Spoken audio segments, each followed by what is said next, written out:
ये क्लिप ना एक आईएएस ऑफिसर ने शेयर किया है। अभी मैं आप लोग को उसके बारे में बताऊंगा। पहले लेक्चर को स्टार्ट कर लेते हैं। So hi guys and welcome back to the channel Deepak Yadav education. Welcome to the daily Hindu news and editorial analysis of 16 August 2022। तो गाइज आज है तारीख 16 अगस्त 2022 और है ट्यूसडे। देखेंगे आज के द हिंदू कंप्लीट न्यूज़पेपर को एनालाइज करेंगे। बट लेक्चर में आगे बढ़ने से पहले अगर आप लोगों को इस लेक्चर का पीडीएफ चाहिए तो क्या करना है, सबसे पहले डाउनलोड करना है टेलीग्राम, देन उसके बाद जाके सर्च बॉक्स में टाइप करना Deepak Yadav education UPSC. As you can see guys आप लोगों को ये वाला चैनल मिल जाएगा, इस पर क्लिक करना और जाकर इस चैनल को ज्वाइन कर लेना। देखो अगर आप लोगों को इस तरीके से ये चैनल नहीं मिलता है तो नीचे डिस्क्रिप्शन बॉक्स में पीडीएफ लिंक के नाम से एक लिंक दिया गया है। जैसे आप उस पर क्लिक करोगे ये चैनल ऑटोमेटिकली ओपन हो जाएगा, इसको जाके ज्वाइन कर लेना। ज्वाइन करने से फ़ायदा क्या होगा, यहाँ पर डेली बेसिस पर लेक्चर का पीडीएफ मिल जाता है, डेली करंट अफेयर के वीडियो का पीडीएफ मिल जाता है और डेली बेसिस पर बहुत सारे डिजिटल नोट्स मिल जाते हैं। नाउ बढ़ते हैं आगे बढ़ने से पहले हमेशा की तरह हम लोग अपने लेक्चर को एक मैप के क्वेश्चन के साथ स्टार्ट करेंगे। तो आज आप सभी लोगों को मैप में जाकर देखना है अगस्त्यमाला बायोस्फीयर रिजर्व को। स्पेलिंग आप लोग यहाँ पर देख सकते हो, अगस्त्यमाला बायोस्फीयर रिजर्व। इसको मैप में देखना, देन उसके बाद आकर नीचे कमेंट सेक्शन में टाइप करना, जिससे कि आप लोग इसको लंबे समय तक याद रख पाओगे। साथ ही साथ एक क्वेश्चन सॉल्व करेंगे जो कि यूपीएससी प्रीवियस ईयर साल 2019 के प्रीलिम्स में पूछा गया था। डेली बेसिस पर हम लोग यहाँ पर एक प्रीवियस ईयर क्वेश्चन को भी सॉल्व करते हैं। नाउ ये जो क्वेश्चन है ना, ये भी अगस्त्यमाला बायोस्फीयर रिजर्व से ही रिलेटेड है। क्वेश्चन क्या बोलता है, which of the following are in Agasthyamala biosphere reserve. इस बायोस्फीयर रिजर्व के अंदर क्या क्या चीज़ें देखने को मिलती हैं, कौन कौन सी वाइल्ड लाइफ सेंचुरी, कौन कौन से नेशनल पार्क देखने को मिलते हैं।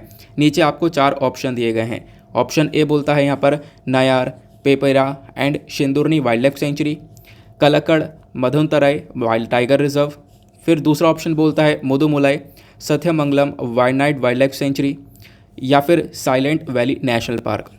तीसरा ऑप्शन बोलता है Koundinya Gundla Brahmeswaram and Papikonda wildlife sanctuary, या फिर मुकुर्ती नेशनल पार्क।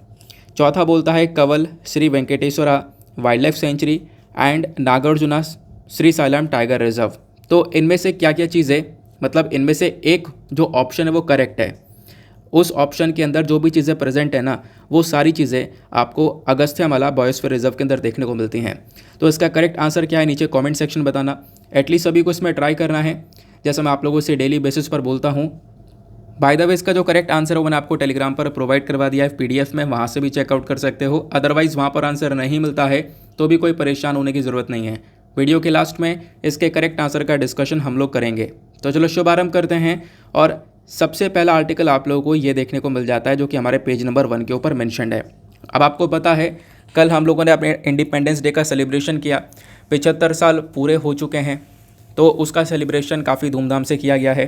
तो साथ ही साथ में आपको पता होगा हर इंडिपेंडेंस डे पर जो हमारे प्राइम मिनिस्टर होते हैं, कोई भी प्राइम मिनिस्टर होगा, वो सब रेड फोर्ट से स्पीच देते हैं। तो कल भी यहाँ पर पीएम मोदी ने रेड फोर्ट से स्पीच दी है और उस स्पीच के कुछ की पॉइंट्स यहाँ पे इस पर्टिकुलर आर्टिकल के अंदर बताए गए हैं। जैसे पीएम मोदी ने फोकस किया है कि जो हमारा देश है ना, वो 2 सबसे बड़े चैलेंजेस फेस कर रहा है। वो कौन कौन से हैं, एक है करप्शन और दूसरा नेपोटिज्म। अब करप्शन तो समझ में आ ही गया होगा, दूसरा जो नेपोटिज्म है ये क्या है। नेपोटिज्म मतलब यहाँ पर देखने को मिल रहा है कि मान लो एक व्यक्ति है, उसके साथ का कोई है, उसके परिवार का कोई है, उसके रिलेटिव का कोई है, और वो व्यक्ति एक अच्छे पोजीशन पर है, तो वो अपने ही लोगों को, अपने ही साथ के लोगों को, अपने रिलेटिव को, अपने परिवार के लोगों को आगे बढ़ा रहा है। तो ये 2 सबसे बड़े चैलेंजेस हम लोग देख पाते हैं, ऐसा यहाँ पर पीएम मेंशन करते हैं। साथ ही साथ में आपको पता होगा जो इंडिपेंडेंस डे का सेलिब्रेशन हुआ, ये 76 इंडिपेंडेंस डे था। 75 साल वैसे पूरे हो चुके हैं, वो 76वां इंडिपेंडेंस डे का सेलिब्रेशन था। क्लियर हुआ। फिर उसके बाद में यहाँ पर बोला गया है जो स्पीच दी गई है पीएम मोदी के थ्रू, ये 9वीं बार स्पीच दी गई है रेड फोर्ट से। और फिर उसके बाद कल आपने एक चीज़ और देखी होगी, बड़ी बड़ी सारी हेडलाइंस देखी होंगी अलग अलग न्यूज़पेपर के अंदर कि प्राइम मिनिस्टर ने पंच प्राण के ऊपर काम किया है, मतलब पंच प्राण के बारे में बताया है, यानी कि 5 प्लेजेस के ऊपर फोकस किया। और वो 5 प्लेजेस कौन कौन सी हैं, क्या क्या करने के लिए बोला गया है, कौन कौन सी 5 प्लेजेस को लेकर बात की गई है। तो पहली प्लेज यहाँ पे बोली गई है कि देखो जो हमारा एक तरीके से फोकस है वो डेवलप्ड इंडिया की तरफ होना चाहिए। हम लोग को यहाँ पर इंडिया को एक डेवलप्ड इंडिया बनाना है, क्योंकि अभी हम लोग एक डेवलपिंग कंट्री हैं, लास्ट में आईएनजी लगा हुआ है, तो हम लोग को डेवलप्ड कंट्री बनना है, उसकी तरफ फोकस करना है। दूसरा प्लेज यहाँ पर लिया गया कि जो भी हमारी हेरिटेज है, जो भी हमारी संस्कृति है, धरोहर है, उसको लेकर यहाँ पे हमें प्राउड फील करना है। तीसरा प्लेज यहाँ पर लिया गया यूनिटी, यानी कि जो एकता है इसको और ज़्यादा मजबूत करना है लोगों के बीच में। चौथा यहाँ पर प्लेज लिया गया कि जो भी ड्यूटीज़ हैं, किसी भी सिटीज़न की ड्यूटी है उसको बिल्कुल ऑनेस्टी के साथ में यहाँ पर फुलफ़िल करनी है, यानी कि बिल्कुल सच्चाई के साथ में अपने कर्तव्य को निभाना है। फिर पांचवा प्लेज लिया गया कि देखो जो भी यहाँ पर कॉलोनियल वगैरह चीज़ें, यानी कि जैसे अंग्रेज़ों ने रूल किया वो सारी चीज़ें हैं, तो उसको अपने माइंड से बिल्कुल निकाल देना है। तो यहाँ पे ये 5 प्लेजेस के ऊपर फोकस किया गया है पीएम मोदी के थ्रू, जैसा इस आर्टिकल के अंदर बताया गया। बस इसके अलावा और कुछ भी नहीं है। बाकी करप्शन वाले के ऊपर थोड़ा सा मेंशन किया गया है। करप्शन का केस, मतलब करप्शन के टॉपिक के ऊपर काफ़ी लंबा चौड़ा यहाँ पर पीएम मोदी ने बात करी थी इस स्पीच के अंदर में, वो सारी बातें यहाँ पर मेंशन की गई हैं। अदरवाइज़ यहाँ पर कुछ भी अलग से नहीं है, एग्जाम पर्सपेक्टिव से नहीं है, बट आर्टिकल फ्रंट पेज पर था और काफ़ी ज़्यादा कल चर्चा हुई है, इसी वजह से मैंने आपके साथ में यहाँ पर डिस्कस किया। आते हैं नेक्स्ट आर्टिकल की तरफ। नाउ अगला आर्टिकल थोड़ा सा इंपॉर्टेंट होने वाला है। देखो यहाँ पे तालिबान के बारे में चर्चा की गई है। अब हुआ क्या, आपको पता ही होगा, ये बात है पिछले साल की। पिछले साल 15 अगस्त का ही टाइम था। तालिबान ने पूरी तरह से अफ़गानिस्तान को अपने अंडर में ले लिया था, पूरी तरह से अफ़गानिस्तान को कब्ज़ा लिया था। तो आज यानी कि कल के दिन, कुल 15 अगस्त निकल चुकी है, तो कल पूरा 1 साल हो चुका है। तो तालिबान को पूरा का पूरा यहाँ पर 1 साल हो चुका है। तो 1 साल में क्या क्या हुआ वो सारी बातें यहाँ पे बताई गई हैं। अब वो सारे पॉइंट्स यहाँ पर मेंशन करेगा, लेकिन मैं आपको एक पिक्चर के माध्यम से वो जो पॉइंट्स है बहुत सिंपल से शब्दों में क्लियर करवाऊँगा। बिल्कुल सेम आर्टिकल आज के हिंदुस्तान टाइम्स के अंदर भी पब्लिश हुआ है। तो द हिंदू के अंदर भी और हिंदुस्तान टाइम्स के अंदर भी है, लेकिन जो हिंदुस्तान टाइम्स के अंदर है थोड़ी सी क्वालिटी अलग है, बेटर है। तो जहाँ पे अच्छा रहेगा, समझने के लिए आसान रहेगा, क्वालिटी ज़्यादा होगी, ज़्यादा कुछ अच्छा मिलेगा, वहाँ से हम लोग थोड़ा सा डिस्कस करेंगे। तो ये जो आपको दिख रहा है ना कि तालिबान ने 1 साल का पूरी तरह से रूल कर लिया है, मतलब 1 साल हो चुका है रूल करते करते अफगानिस्तान को, इसको लेकर आर्टिकल पब्लिश हुआ।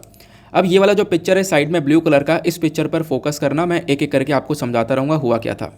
तो पिछले साल की बात है, 15 अगस्त 2021 तालिबान ने पूरी तरह से काबुल को कब्जा लिया था, यानी अफगानिस्तान की कैपिटल, और कैपिटल गिरी तो मतलब पूरी तरह से अफगानिस्तान तालिबान के कंट्रोल में आ चुका था। और मैं आपको बता दूं ये बात है साल 2021 पिछले साल की। इससे पहले 20 साल पहले भी यहाँ पर तालिबान का ही रूल हुआ करता था अफगानिस्तान में। लेकिन होता क्या है कि अमेरिका के ऊपर अटैक होता है, 9/11 अटैक, उसके बाद में यहाँ पे जो अमेरिका है वो अफ़गानिस्तान के अंदर घुसता है आतंकवाद को ख़त्म करने के लिए। तो यहाँ पर आप कह सकते हो कि 2001 से लेकर 2021 तक यहाँ पर ये जो 20 साल है यहाँ पे अमेरिका जो है रहा था अफ़गानिस्तान के अंदर में। अफ़गानिस्तान में सरकार वगैरह बनाई, सब कुछ यहाँ पर ठीक किया गया था। लेकिन 2021 में अमेरिका ने वापस से पुल आउट करना स्टार्ट कर दिया, यानी कि हम देख पा रहे थे कि अमेरिका अफ़गानिस्तान छोड़कर निकल रहा था, और जैसे ही निकला तालिबान ने वापस से यहाँ पर पूरी तरह से एरिया को कब्जा लिया, जैसा वो 20 साल पहले किया करता था। क्लियर हो गया। तो ये बात है 15 अगस्त 2021 यानी पिछले साल की बात है कि जब ये एरिया वापस से कब्जाया गया। रीज़न मैंने आपको बता दिया है। वो बात है लगभग आप कह सकते हो 30 अगस्त 2021 में होता यहाँ पर यह है कि जो यूएस के ट्रूप्स हैं, यानी कि जो यूएस के जवान अफ़गानिस्तान के अंदर थे, 20 साल से यहाँ पर यूएस अफ़गानिस्तान के अंदर प्रेजेंट था, वो सारे जवान निकल जाते हैं। 30 अगस्त तक बिल्कुल लास्ट ट्रूप होता है, मतलब जो आखिरी डिपार्टमेंट होता है, आखिरी जो होता है ग्रुप, वो डिपार्ट कर जाता है, यानी आखिरी ग्रुप यहाँ पे अफ़गानिस्तान छोड़कर निकल जाता है। यूएस के सारे जितने भी यहाँ पर जवान थे वो सब 30 अगस्त को खाली कर गए थे अफ़गानिस्तान को। ठीक है ना, इतनी बात ध्यान में रखना। तो अगस्त में आपको ये समझ में आ गया कि अगस्त के टाइम पर पूरी तरह से कब्ज़ा हो चुका था तालिबान का अफ़गानिस्तान के ऊपर। फिर अगस्त के बाद में सितंबर आता है। सितंबर में तालिबान कहता है कि हम अपनी खुद की सरकार बनाएंगे, क्योंकि जो सरकार अमेरिका ने बनाई थी वो सब सरकार बेकार हो गई थी। इनफैक्ट जो उस समय पर वहाँ के लीडर हुआ करते थे अशरफ गनी, वो भाग भी गए थे, है ना। तो फिर सितंबर 2021 के अंदर जब तालिबान का पूरी तरह से कंट्रोल हुआ तो इन्होंने एक नई सरकार बनाई, नई सरकार के बारे में बताया। फिर सितंबर के बाद में अक्टूबर के टाइम पर क्या होता है, अफ़गानिस्तान के अंदर एक और बवाल होता है। यहाँ पर लगभग 120 जो लोग हैं ना वो मारे जाते हैं, जो एक ब्लास्ट होता है कांदाहार और कुंदुज के अंदर उस समय पर। यह अक्टूबर की बात थी। फिर उसके बाद ये साल आ जाता है हमारा साल 2022 वाला। तो जनवरी 2022 आ गया, क्योंकि पिछले साल हमने देखा अगस्त, सितंबर, अक्टूबर में क्या क्या हुआ। अब इस साल अगर हम लोग बात करें जनवरी 2022 में, तो जनवरी 2022 में अफ़गानिस्तान की हालत काफ़ी बेकार हो चुकी थी। इकोनॉमिक क्राइसिस आ चुके थे, लोगों के पास में खाने को नहीं था, अफ़गानिस्तान के पास में पैसा नहीं था। तो ये हालात यहाँ पर देखने को मिल रहे थे। लोग जो है ना अपने बच्चों को बेच रहे थे ताकि मतलब उनको खाना मिल सके 2-4 दिन के लिए, यह हालात थे। फिर उसके बाद में जनवरी के बाद में आता है मार्च। मार्च में क्या होता है, जो तालिबान है वो स्कूल गर्ल्स को ब्लॉक कर देता है, यानी कि जो स्कूल गर्ल्स हैं वो पढ़ाई वगैरह नहीं करेंगी, ठीक है ना। जो गर्ल्स उनके ऊपर काफ़ी सारी रिस्ट्रिक्शंस लगा दी जाती हैं। फिर उसके बाद में मेंशन किया जाता है कि अफ़गानिस्तान के अंदर जो भी गवर्नमेंट एम्प्लॉयज़ होंगे उनको अपनी बियर्ड्स ग्रो करनी होंगी, यानी दाढ़ी बढ़ानी होगी। फिर मार्च के बाद यहाँ पर मई आ जाता है। मई 2020 में क्या देखने को मिलता है, जो वेमेन और गर्ल्स हैं उन सबको ऑर्डर दिया जाता है कि वो हिजाब पहनेंगे, अपना जो फेस है वो पूरी तरह से पब्लिक के अंदर कवर करके चलेंगी। वेमेन को बैन कर दिया जाता है कि देखो अगर कोई लंबी जर्नी पर जाना है तो वेमेन वहाँ पे नहीं ट्रैवल करेंगी। तो ये चीज़ें यहाँ पर अफ़गानिस्तान के अंदर हो रही हैं। ये अभी मई तक हुआ। फिर मई के बाद में आता है जून। तो जून के अंदर क्या देखने को मिला, जून के अंदर लगभग 1000 से ज़्यादा जो लोग हैं ना वो मर गए थे। क्यों? क्योंकि वहाँ पे एक अर्थक्वेक आया था, भूकंप आया था। आपको पता होगा 22 जून की बात है, ये हमने डिस्कस भी किया था।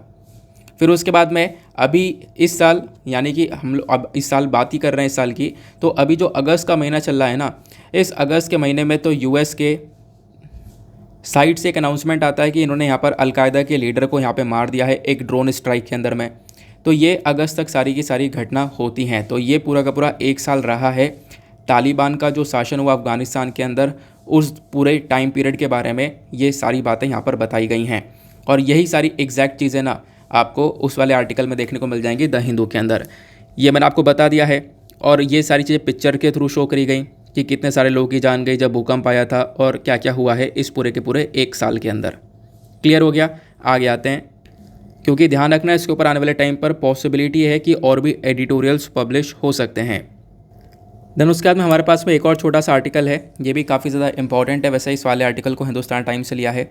अगस्त्यमाला बायोस्फीयर रिजर्व, जो कि स्टार्टिंग में आपसे क्वेश्चन पूछा गया था, उसी को लेकर यह आर्टिकल है। यहाँ पर क्या बोला गया कि ये जो अगस्त्यमाला है इसको हम लोग यहाँ पर एक एलिफेंट रिजर्व बनाने वाले हैं। इसको बेसिकली एक एलिफेंट रिजर्व डिक्लेयर कर दिया जाएगा, इस प्रकार से स्टेटमेंट आया है। अब ये जो बायोस्फीयर रिजर्व है कहाँ पे लोकेटेड है, ये आपको तमिलनाडु में देखने को मिलेगा। तो हमारे एनवायरमेंट मिनिस्टर भूपेंद्र यादव जी ने बोला है कि हम लोग क्या करेंगे कि इस बायोस्फीयर रिजर्व को एक एलिफेंट रिजर्व डिक्लेयर कर देंगे। और ये काम किया जा रहा है वर्ल्ड एलिफेंट डे के दौरान। आपको पता होगा रिसेंटली वर्ल्ड एलिफेंट डे का सेलिब्रेशन किया गया है। तो इसी दिन पर यहाँ पे क्या किया गया, अगस्त्यमाला बायोस्फीयर रिजर्व को एक एलिफेंट रिजर्व डिक्लेयर करने की बात की गई है। अब ये कहाँ पे लोकेटेड है मैंने आपको बता दिया, तमिलनाडु के अंदर स्थित है। तो लोकेशन जो है वो ध्यान रखना, क्योंकि रिसेंट टाइम में जो भी क्वेश्चंस पूछे गए हैं बायोस्फीयर रिजर्व को लेकर, नेशनल पार्क्स को लेकर, वो सब यहाँ पर उनकी लोकेशन से ज़्यादातर पूछी गई हैं। नाउ अब हम लोग थोड़ा सा इस बायोस्फीयर रिजर्व के बारे में जान लेते हैं, क्योंकि अब इसको एलिफेंट रिजर्व बनाया जाएगा, लेकिन अभी तक तो बायोस्फीयर रिजर्व है। तो इसके बारे में थोड़ी सी इन्फॉर्मेशन मैं आपको दे देता हूँ। ये कहाँ पे सिचुएटेड है, तो ये आपको तमिलनाडु के अंदर देखने को मिल जाती है। और न केवल तमिलनाडु के अंदर, कुछ एरिया इसका जो फैला हुआ है वो केरला के अंदर भी है। अगर हम लोग बात करें इस ABR की, इसको हम लोग ABR बोलेंगे, शॉर्ट फॉर्म में सही रहेगा। तो ये ABR सिचुएटेड है वेस्टर्न घाट्स के सदर्न एरिया में। जब आप लोग निचला हिस्सा ड्रॉ करोगे इंडिया के मैप का, तो ये आपको वेस्टर्न घाट्स देखने को मिलती हैं। तो इस वेस्टर्न घाट का जो यहाँ पर ये निचला हिस्सा है, जो सदर्न हिस्सा है, इसकी बात की जा रही है। तो यहाँ पर केरला भी है, कुछ हिस्सा केरला का है और कुछ हिस्सा तमिलनाडु का है। दोनों ही एरिया के अंदर आप कह सकते हो ये जो अगस्त्यमाला बायोस्फीयर रिजर्व है वो फैला हुआ है। लोकेशन ध्यान रखना, इस बायोस्फीयर रिजर्व को एस्टेब्लिश किया गया था 2001 में। इसका जो नाम दिया गया है ना अगस्त्यमाला, ये क्यों दिया गया, वहाँ पर एक पीक है, एक ऊंची सी पीक आपको देखने को मिल जाएगी, अगस्त्यमाला पीक, जिसकी हाइट लगभग आप कह सकते हो 1868 मीटर्स के आसपास है। तो इसी के बेसिस पर यहाँ पर नाम दिया गया है अगस्त्यमाला बायोस्फीयर रिजर्व। मार्च 2016 में ना इस बायोस्फीयर रिजर्व को इंक्लूड कर लिया गया है, जो हमारा वर्ल्ड नेटवर्क है ना बायोस्फीयर रिजर्व का, उसके अंदर। यानी कि जो इंटरनेशनल लेवल पर बहुत सारे जो बायोस्फीयर रिजर्व हैं, जिसको एक यूनेस्को का टैग मिला हुआ है, तो उसी नेटवर्क के अंदर इस वाले बायोस्फीयर रिजर्व को भी इंक्लूड किया गया। ये एरिया कितने में फैला हुआ है, कुछ स्क्वायर किलोमीटर्स के बारे में बताया गया है। वो स्क्वायर किलोमीटर आपको ध्यान रखने की ज़रूरत नहीं है। फिर आपसे स्टार्टिंग में प्रीलिम्स का एक क्वेश्चन भी था कि इस बायोस्फीयर रिजर्व के अंदर आपको कुछ और भी एरियाज़ देखने को मिलते हैं। जैसे कि इसके अंदर आपको पेपरा और शेंदुरनी वाइल्ड लाइफ सेंचुरी देखने को मिल जाएगी, प्लस यहाँ पर नयार सेंचुरी देखने को मिल जाएगी जो केरला के अंदर है, प्लस यहाँ पे कलक्कड़ मुदनथुराई टाइगर रिजर्व भी देखने को मिल जाएगा तमिलनाडु का। क्योंकि मैंने आपको बताया कि जो ये बायोस्फीयर रिजर्व है ना, ये तमिलनाडु और केरला दोनों में फैला हुआ है। तो इन दोनों एरिया के अंदर, दोनों स्टेट्स के अंदर पहले से ही आपको और भी बहुत सारे आपको टाइगर रिजर्व देखने को मिलते हैं और भी वाइल्ड लाइफ सेंचुरीज देखने को मिलती हैं। तो इस बायोस्फीयर रिजर्व के अंदर आने वाली और भी वाइल्ड लाइफ सेंचुरी और टाइगर रिजर्व थे, वो कौन कौन से थे वो नाम मैंने आपको यहाँ पर बता दिए हैं, ये आपको ध्यान रखना, ठीक है ना। तो इस बायोस्फीयर रिजर्व के अंदर क्या क्या आता है ये मैंने आपको सब बता दिया है। तो इस वजह से जो आपका प्रीलिम्स का क्वेश्चन है ना, उस क्वेश्चन का जो आंसर है वो यहाँ पर 1 हो जाएगा, यानी ए वाला।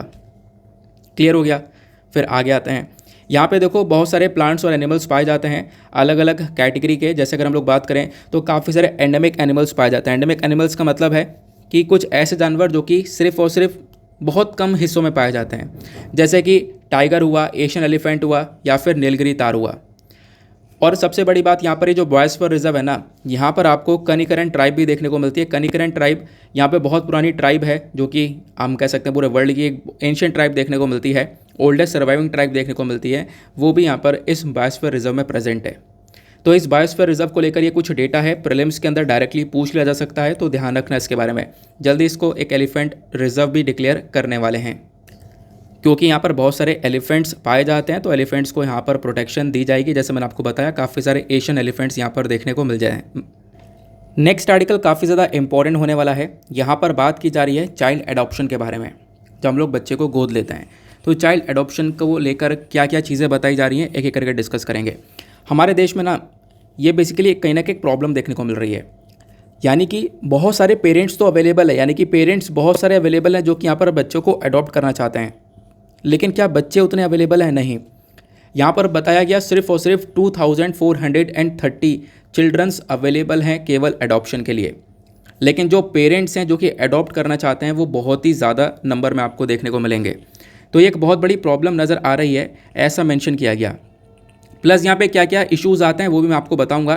तो एक रिपोर्ट है हमारे पास में, उस रिपोर्ट के अकॉर्डिंग अगर हम लोग बात करें तो लगभग 27,939 जो पेरेंट्स हैं उन्होंने अपने आप को रजिस्टर करवाया है कारा के अंदर। कारा क्या है? चाइल्ड एडॉप्शन रिसोर्स अथॉरिटी, यानी कि जब बच्चे को अडॉप्ट करना होता है तो यहाँ पर ये जो कारा बॉडी है इसके अंदर आपको रजिस्टर करवाना होता है। तो यहाँ पे जो पेरेंट्स हैं रजिस्टर करवाने वाले वो 27 अप्रोक्स कह सकते हो 28,000 के आसपास हैं, जो कि काफ़ी बढ़ चुके हैं। 2017 में ये 18,000 के आसपास हुआ करते थे। लेकिन क्या बच्चे उतने अवेलेबल हैं? नहीं, बच्चे केवल यहाँ पर अवेलेबल हैं 2,500 के आसपास। और यहाँ पर पेरेंट्स की डिज़ायर जो है, मतलब कितने पेरेंट्स जो कि अडॉप्ट करना चाहते हैं वो आपको 28,000 के आसपास देखने को मिलेंगे। यानी कि जो बच्चे अवेलेबल हैं एडॉप्शन के लिए वो बहुत ही कम आपको देखने को मिलेंगे। और अवेलेबल में मतलब यहाँ पर होता है एक लीगली अवेलेबल, लीगली फ्री है कि आप इनको ले सकते हो, इनको अडॉप्ट कर सकते हो। तो ये बच्चे थोड़े से कम देखने को मिलेंगे, ये बहुत कम है, ऐसा यहाँ पर मेंशन किया जा रहा है। तो ये एक कहीं ना कहीं बहुत बड़ा इशू नज़र आता है, ऐसा यहाँ पर बोला गया। तो मेंशन किया जा रहा है करना क्या है, करना क्या है कि देखो इस प्रकार के और ही बच्चों को ट्रैक करना है। उन बच्चों को ट्रैक करने के बाद में जो उनकी नीड्स वगैरह वो पूरी करनी है, उनको यहाँ पर एक अच्छी स्कीम के अंदर में लेकर आना है। और उसके बाद यहाँ पर आप कह सकते हो उन बच्चों को एज अ एडॉप्शन यहाँ पर दिया जा सकता है। अब अडॉप्ट करने के लिए प्रॉपर यहाँ पर एक रूल्स एंड रेगुलेशंस आपको देखने को मिलते हैं, ये सभी जगह पर हैं, जिसमें से एक पर्टिकुलर बॉडी आती है कारा, CARA, जिसके बारे में मैंने अभी आपको बताया था। ठीक है ना। अब यहाँ पर मैं आपको कुछ और डेटा बताता हूँ, बैकग्राउंड डेटा, जो कि बहुत इंपॉर्टेंट है। इंडिया के अंदर अगर बच्चे को अडॉप्ट करना है ना, तो उसके लिए क्या क्या कानून देखने को मिलते हैं। जो एडॉप्शन इंडिया के अंदर वो होता है 2 एक्ट के माध्यम से। एक तो एक्ट है हिंदू एडॉप्शंस एंड मेंटेनेंस एक्ट 1956, जिसको हम लोग हामा के नाम से जानते हैं। दूसरा है juvenile justice care and protection children act 2015। तो एक 1956 का, एक 2015 का, ये 2 एक्ट हैं जिसके माध्यम से बच्चों को अडॉप्ट किया जाता है भारत के अंदर में। अब ये जो हामा है ना, ये 1956 वाला जो एक्ट आपको देखने को मिल रहा है, ये आता है ministry of law and justice के अंडर में। लेकिन जो ये जुवेनाइल जस्टिस वाला एक्ट आता है, ये आता है ministry of women and child development के अंडर में। दोनों अलग अलग मिनिस्ट्रीज है, ध्यान रखना कन्फ्यूजन ना क्रिएट हो। प्लस अगर हम लोग सरकारी रूल्स के अकॉर्डिंग बात करें तो ये जो बेसिकली यहाँ पर हामा है ना, इसमें हिंदूज़, बुद्धिस्ट, जैन, सिख, ये बेसिकली यहाँ पर लीगलाइज हैं, ये किड्स को अडॉप्ट कर सकते हैं। ठीक है ना, ये क्लियर हो गया। बाकी जब तक JJ एक्ट नहीं आया था, बाकी सारे लोग JJ एक्ट के अंदर कर सकते हैं अडॉप्शन, लेकिन जब तक JJ एक्ट नहीं था उससे पहले हमारे पास में गार्जियन एंड वार्ड एक्ट था, GWA। तो यह 1980 का एक्ट था, ये इसका हम लोग यूज़ करते थे जो भी यहाँ पर नॉन हिंदू इंडिविजुअल्स हुआ करता था, यानी कि जो हिंदू, बुद्धिस्ट, जैन, सिख हैं वो तो ऑलरेडी कवर हो गए, वो बच्चों को अडॉप्ट करना चाहते तो कर सकते हैं। लेकिन इनके अलावा जो नॉन हिंदू इंडिविजुअल्स हैं उनको यहाँ पे कवर किया गया था गार्जियन एंड वार्ड एक्ट 1980 के अंदर में। कि वो लोग यहाँ पर अपनी कम्युनिटी के बच्चे को अडॉप्ट कर सकते हैं। लेकिन यहाँ पर आप कह सकते हो कि बाद में जनरल जस्टिस एक्ट आता है 2015 के अंदर, फिर यहाँ पर और भी चीज़ें बदल जाती हैं। क्लियर हो गया। अब यहाँ पर जो चाइल्ड अडॉप्शन है भारत के अंदर, इससे संबंधित क्या क्या इश्यूज़, क्या क्या दिक्कतें देखने को मिलती हैं, प्रॉब्लम्स क्या क्या हैं। सबसे बड़ी प्रॉब्लम है डिक्लाइनिंग स्टैटिस्टिक्स, यानी कि जो एक गैप है ना वो बहुत बढ़ता चले जा रहा है। मतलब यह है कि मैंने आपको बताया कि देखो जो आज के टाइम पर एडॉप्टेबल चिल्ड्रन हैं और जो पेरेंट्स हैं जो कि एडॉप्ट करना चाहते हैं, इनके बीच में एक बहुत बड़ा गैप है। अगर 29,000 पेरेंट्स खड़े हैं बच्चे को अडॉप्ट करने के लिए, तो यहाँ पर सिर्फ और सिर्फ 2300 के आसपास जो बच्चे हैं वो अवेलेबल हैं एडॉप्शन के लिए। तो बच्चे बहुत कम हैं और एडॉप्शन की डिज़ायर काफ़ी ज़्यादा देखने को मिलती है। तो पहला यहाँ पर एक वाइडनिंग गैप देखने को मिलेगा। दूसरा इशू क्या है कि कुछ केस ऐसे भी देखने को मिले हैं कि काफ़ी बार बच्चे को अडॉप्ट तो कर लेते हैं पेरेंट्स, लेकिन वापस से लाकर रिटर्न कर जाते हैं। हमने साल 2017 से 19 के बीच में देखा है कि जो हमारा सेंट्रल एडॉप्शन रिसोर्स अथॉरिटी, जिसको हम लोग कारा के नाम से जानते हैं, इन्होंने ये देखा कि काफ़ी सारे जो पेरेंट्स हैं ना वो पहले बच्चे को तो अडॉप्ट कर लिए, लेकिन बाद में वो वापस से लेकर आ गए। अब कारा क्या है, मैं आपको इसके बारे में थोड़ा सा फैक्चुअल डेटा देता हूँ, प्रीलिम्स में पूछा जा सकता है। सेंट्रल एडॉप्शन रिसोर्स अथॉरिटी एक स्टैच्यूटरी बॉडी है जो कि ministry of women and child development के अंडर में आती है। इसका काम क्या है? इसका काम है इंडिया के अंदर जो भी बच्चों का एडॉप्शन हो रहा है उसको मॉनिटर करना, उसको रेगुलेट करना, चाहे हमारे देश के अंदर हो रहा है चाहे देश से बाहर हो रहा है। इन कंट्री और इंटर कंट्री दोनों को यहाँ पर ये फोकस में रखता है। अब इसके अकॉर्डिंग एक डेटा है, इस डेटा के अकॉर्डिंग बात करें तो 60% जितने भी बच्चे रिटर्न करे गए, यानी कि 2017 से 19 के बीच में जितने भी बच्चों को रिटर्न किया गया, इसमें से ज़्यादातर आपको मतलब 60% के आसपास गर्ल्स देखने को मिलती हैं और 24% के आसपास जो बच्चे हैं वो स्पेशल नीड्स वाले हैं, जिनको एक स्पेशल नीड की आवश्यकता थी। तो अगर इनको अडॉप्ट किया गया था तो इनको रिटर्न कर दिया गया है। 60% गर्ल्स को रिटर्न किया गया और 24% ऐसे बच्चे जिनको स्पेशल नीड्स की रिक्वायरमेंट थी, इनको अडॉप्ट किया गया। और बहुत सारे बच्चे ऐसे थे जो कि 6 साल से ज़्यादा उम्र के थे, उनको भी वापस से रिटर्न कर दिया गया है। इसके पीछे का रीज़न यह है कि वो बच्चे एडजस्ट नहीं हो पा रहे थे उन फैमिली के अंदर, ऐसा यहाँ पर उन फैमिली मेम्बर्स का कहना है। तो ये यहाँ पर एक इशू निकल कर आता है। फिर एक इशू निकल कर आता है डिसेबिलिटी और एडॉप्शन का। अगर आप लोग देखोगे ना तो जो डिसेबल आज के टाइम पर बहुत सारे चिल्ड्रन देखने को मिलते हैं, इनको बहुत कम अडॉप्ट किया गया है। 2018 और 19 2 साल का जब आप डेटा देखते हो तो केवल और केवल यहाँ पर 40 ही बच्चे ऐसे हैं जो कि डिसेबल हैं जिनको अडॉप्ट किया गया। तो ये डेटा थोड़ा सा कम देखने को मिलेगा और इसमें भी कुछ केसेस ऐसे देखने को मिलते हैं कि बच्चों को वापस से लाकर रिटर्न कर दिया जाता है। तो ये भी एक इशू नज़र आ रहा है। फिर एक इशू आता है LGBTQ कम्युनिटी का। देखो यहाँ पर क्या है ना कि आपको पता होगा इंडिया के अंदर अगर यहाँ पे आपको किसी बच्चे को अडॉप्ट करना है तो यहाँ पर मैरी होना ज़रूरी है, शादी होना ज़रूरी है, एक हस्बैंड और वाइफ होना चाहिए। और जब यहाँ पर एक फ़ीमेल अगर किसी बच्चे को मतलब फ़ीमेल को अगर अडॉप्शन करना हो तो यहाँ पे एक तरीके से वो आप कह सकते हो कि लड़की या लड़का दोनों को अडॉप्ट कर सकती है। लेकिन जब मेल कोई अडॉप्ट करता है बच्चे को तो यहाँ पर वो सिर्फ़ और सिर्फ लड़का ही अडॉप्ट कर पाता है, उसको सिर्फ़ और सिर्फ लड़का ही अडॉप्ट करने की इजाज़त है। ये आपको देखना है, ये ध्यान रखना है, ठीक है ना। तो LGBTQ जो कम्युनिटी है ना, इनके लिए भी कुछ कंसर्न्स बन जाते हैं। तो इनको भी यहाँ पर ये एडॉप्शन की मतलब जो एडॉप्शन है इसके लिए यहाँ पर अप्रूवल नहीं मिला हुआ है, ये यहाँ पर बोला गया। आई होप आपको यहाँ पर क्लियर हो चुका है, क्योंकि एडॉप्शन के लिए एक प्रूफ चाहिए पूरा का पूरा मैरिज का और कुछ टाइम हो जाना चाहिए शादी को, उसके बाद यहाँ पर एडॉप्शन किया जा सकता है। तो ये पूरी रिपोर्ट मैंने आपके साथ में डिस्कस करी है, क्या कंसर्न्स दिखने को मिल रहे हैं चाइल्ड एडॉप्शन से संबंधित, चाइल्ड एडॉप्शन को लेकर क्या लॉज हैं, कारा क्या है, हामा एक्ट क्या है, ये सारी चीज़ें हम लोगों ने अभी डिस्कस करी हैं। आई होप आपको क्लैरिटी मिल चुकी होगी। नेक्स्ट आर्टिकल पर आते हैं। नाउ यहाँ पर एक और छोटा सा आर्टिकल है, इंडिया ने गिफ्ट किया है डॉर्नियर एयरक्राफ्ट टू श्रीलंका। तो भारत ने मंडे में यानी कि कल के दिन हम लोगों ने एक डॉर्नियर एयरक्राफ्ट श्रीलंका को दे दिया है, एक एयरक्राफ्ट पहुंचाया है। ये एयरक्राफ्ट श्रीलंका मांग रहा था तो हम लोगों ने एक एयरक्राफ्ट दे दिया। और जबकि आप लोग देख पाओगे श्रीलंका की हरकतें कैसी हैं कि चाइना के साथ में मिलकर काफ़ी सारी परेशानियां क्रिएट कर रहा है भारत के लिए। जैसे अभी हम लोगों ने वेसल्स के बारे में पढ़ा था कि एक जो जहाज़ है चाइना का वो लगातार बढ़ रहा है आगे श्रीलंका की साइड में, और श्रीलंका ने एंड वक्त पर उसको अलाउ कर दिया, जो कि जासूसी करेगा, जासूसी करने वाला वो जहाज़ है। लेकिन यहाँ पे हम लोग बात कर रहे हैं एक दूसरे टॉपिक की। तो श्रीलंका को ये डॉर्नियर एयरक्राफ्ट दिया गया।